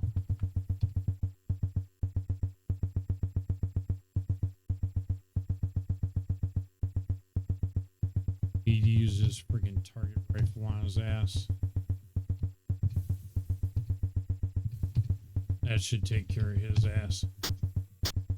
No. Yeah, see, I should have gone over one more.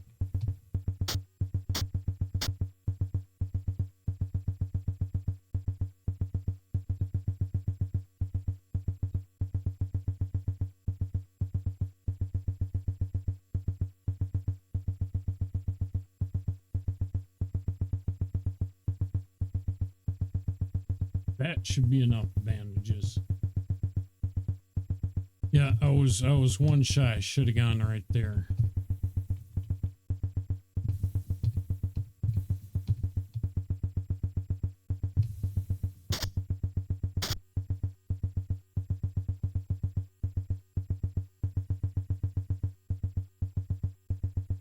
Damn. He is still screwed up. That's all right.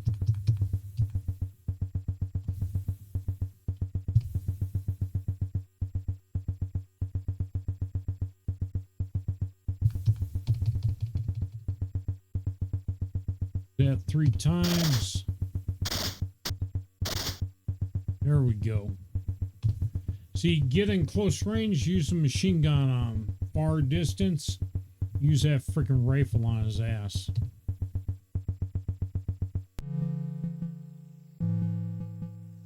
And both these guys are kind of screwed up. Let's go get healed.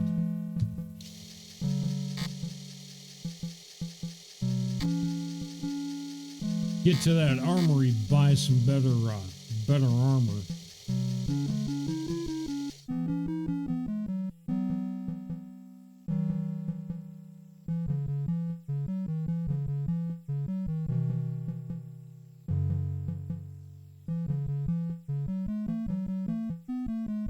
Alright, full health. Can we go in the armory without getting jumped by freaking muggers and thieves and shit?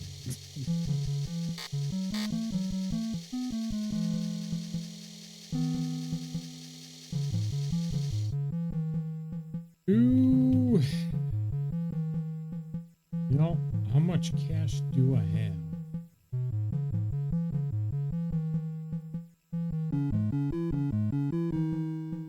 Got 4K. That means each one of these guys got 4K. Yeah, I am tempted.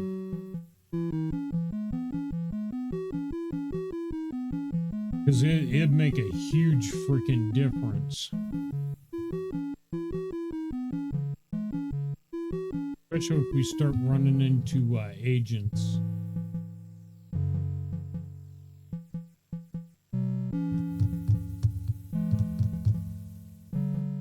Screw it.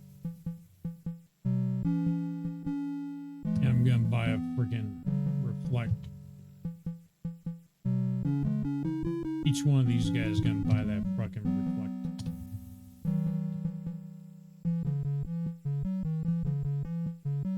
Sell.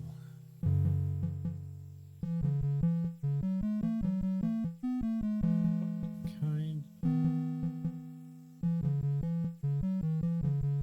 Got 3.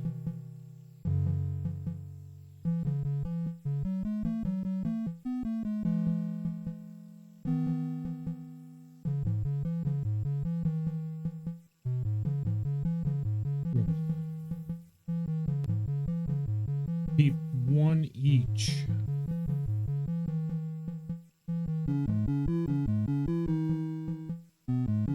All right. One more thing. Go to a bar. We'll go to that one down there.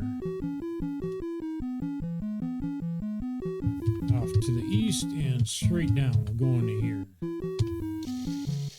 That's army barracks, not bar.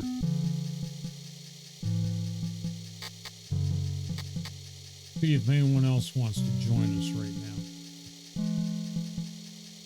Oh, still can't get anyone to join us.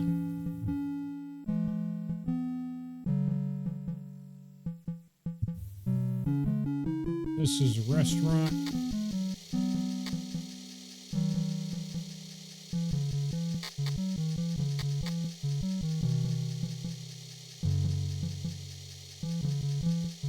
Yep, we gotta get up more freaking levels. Well, I am gonna save it here again, and I think that this would be a good freaking place to stop the stream. And got a shitload accomplished. Got some really good armor. Won a shit ton of money inside of the gambling without having the gambling skill, and got the S level weapons that we can get off of a vendor right now. Got that 357, a target rifle, and that Mac 10. Now we just need experience. Need to get some education stamina up and hire some medic next time that we play out in this sucker. So hey, thanks y'all for watching. Appreciate the views. Talk to y'all later. Peace.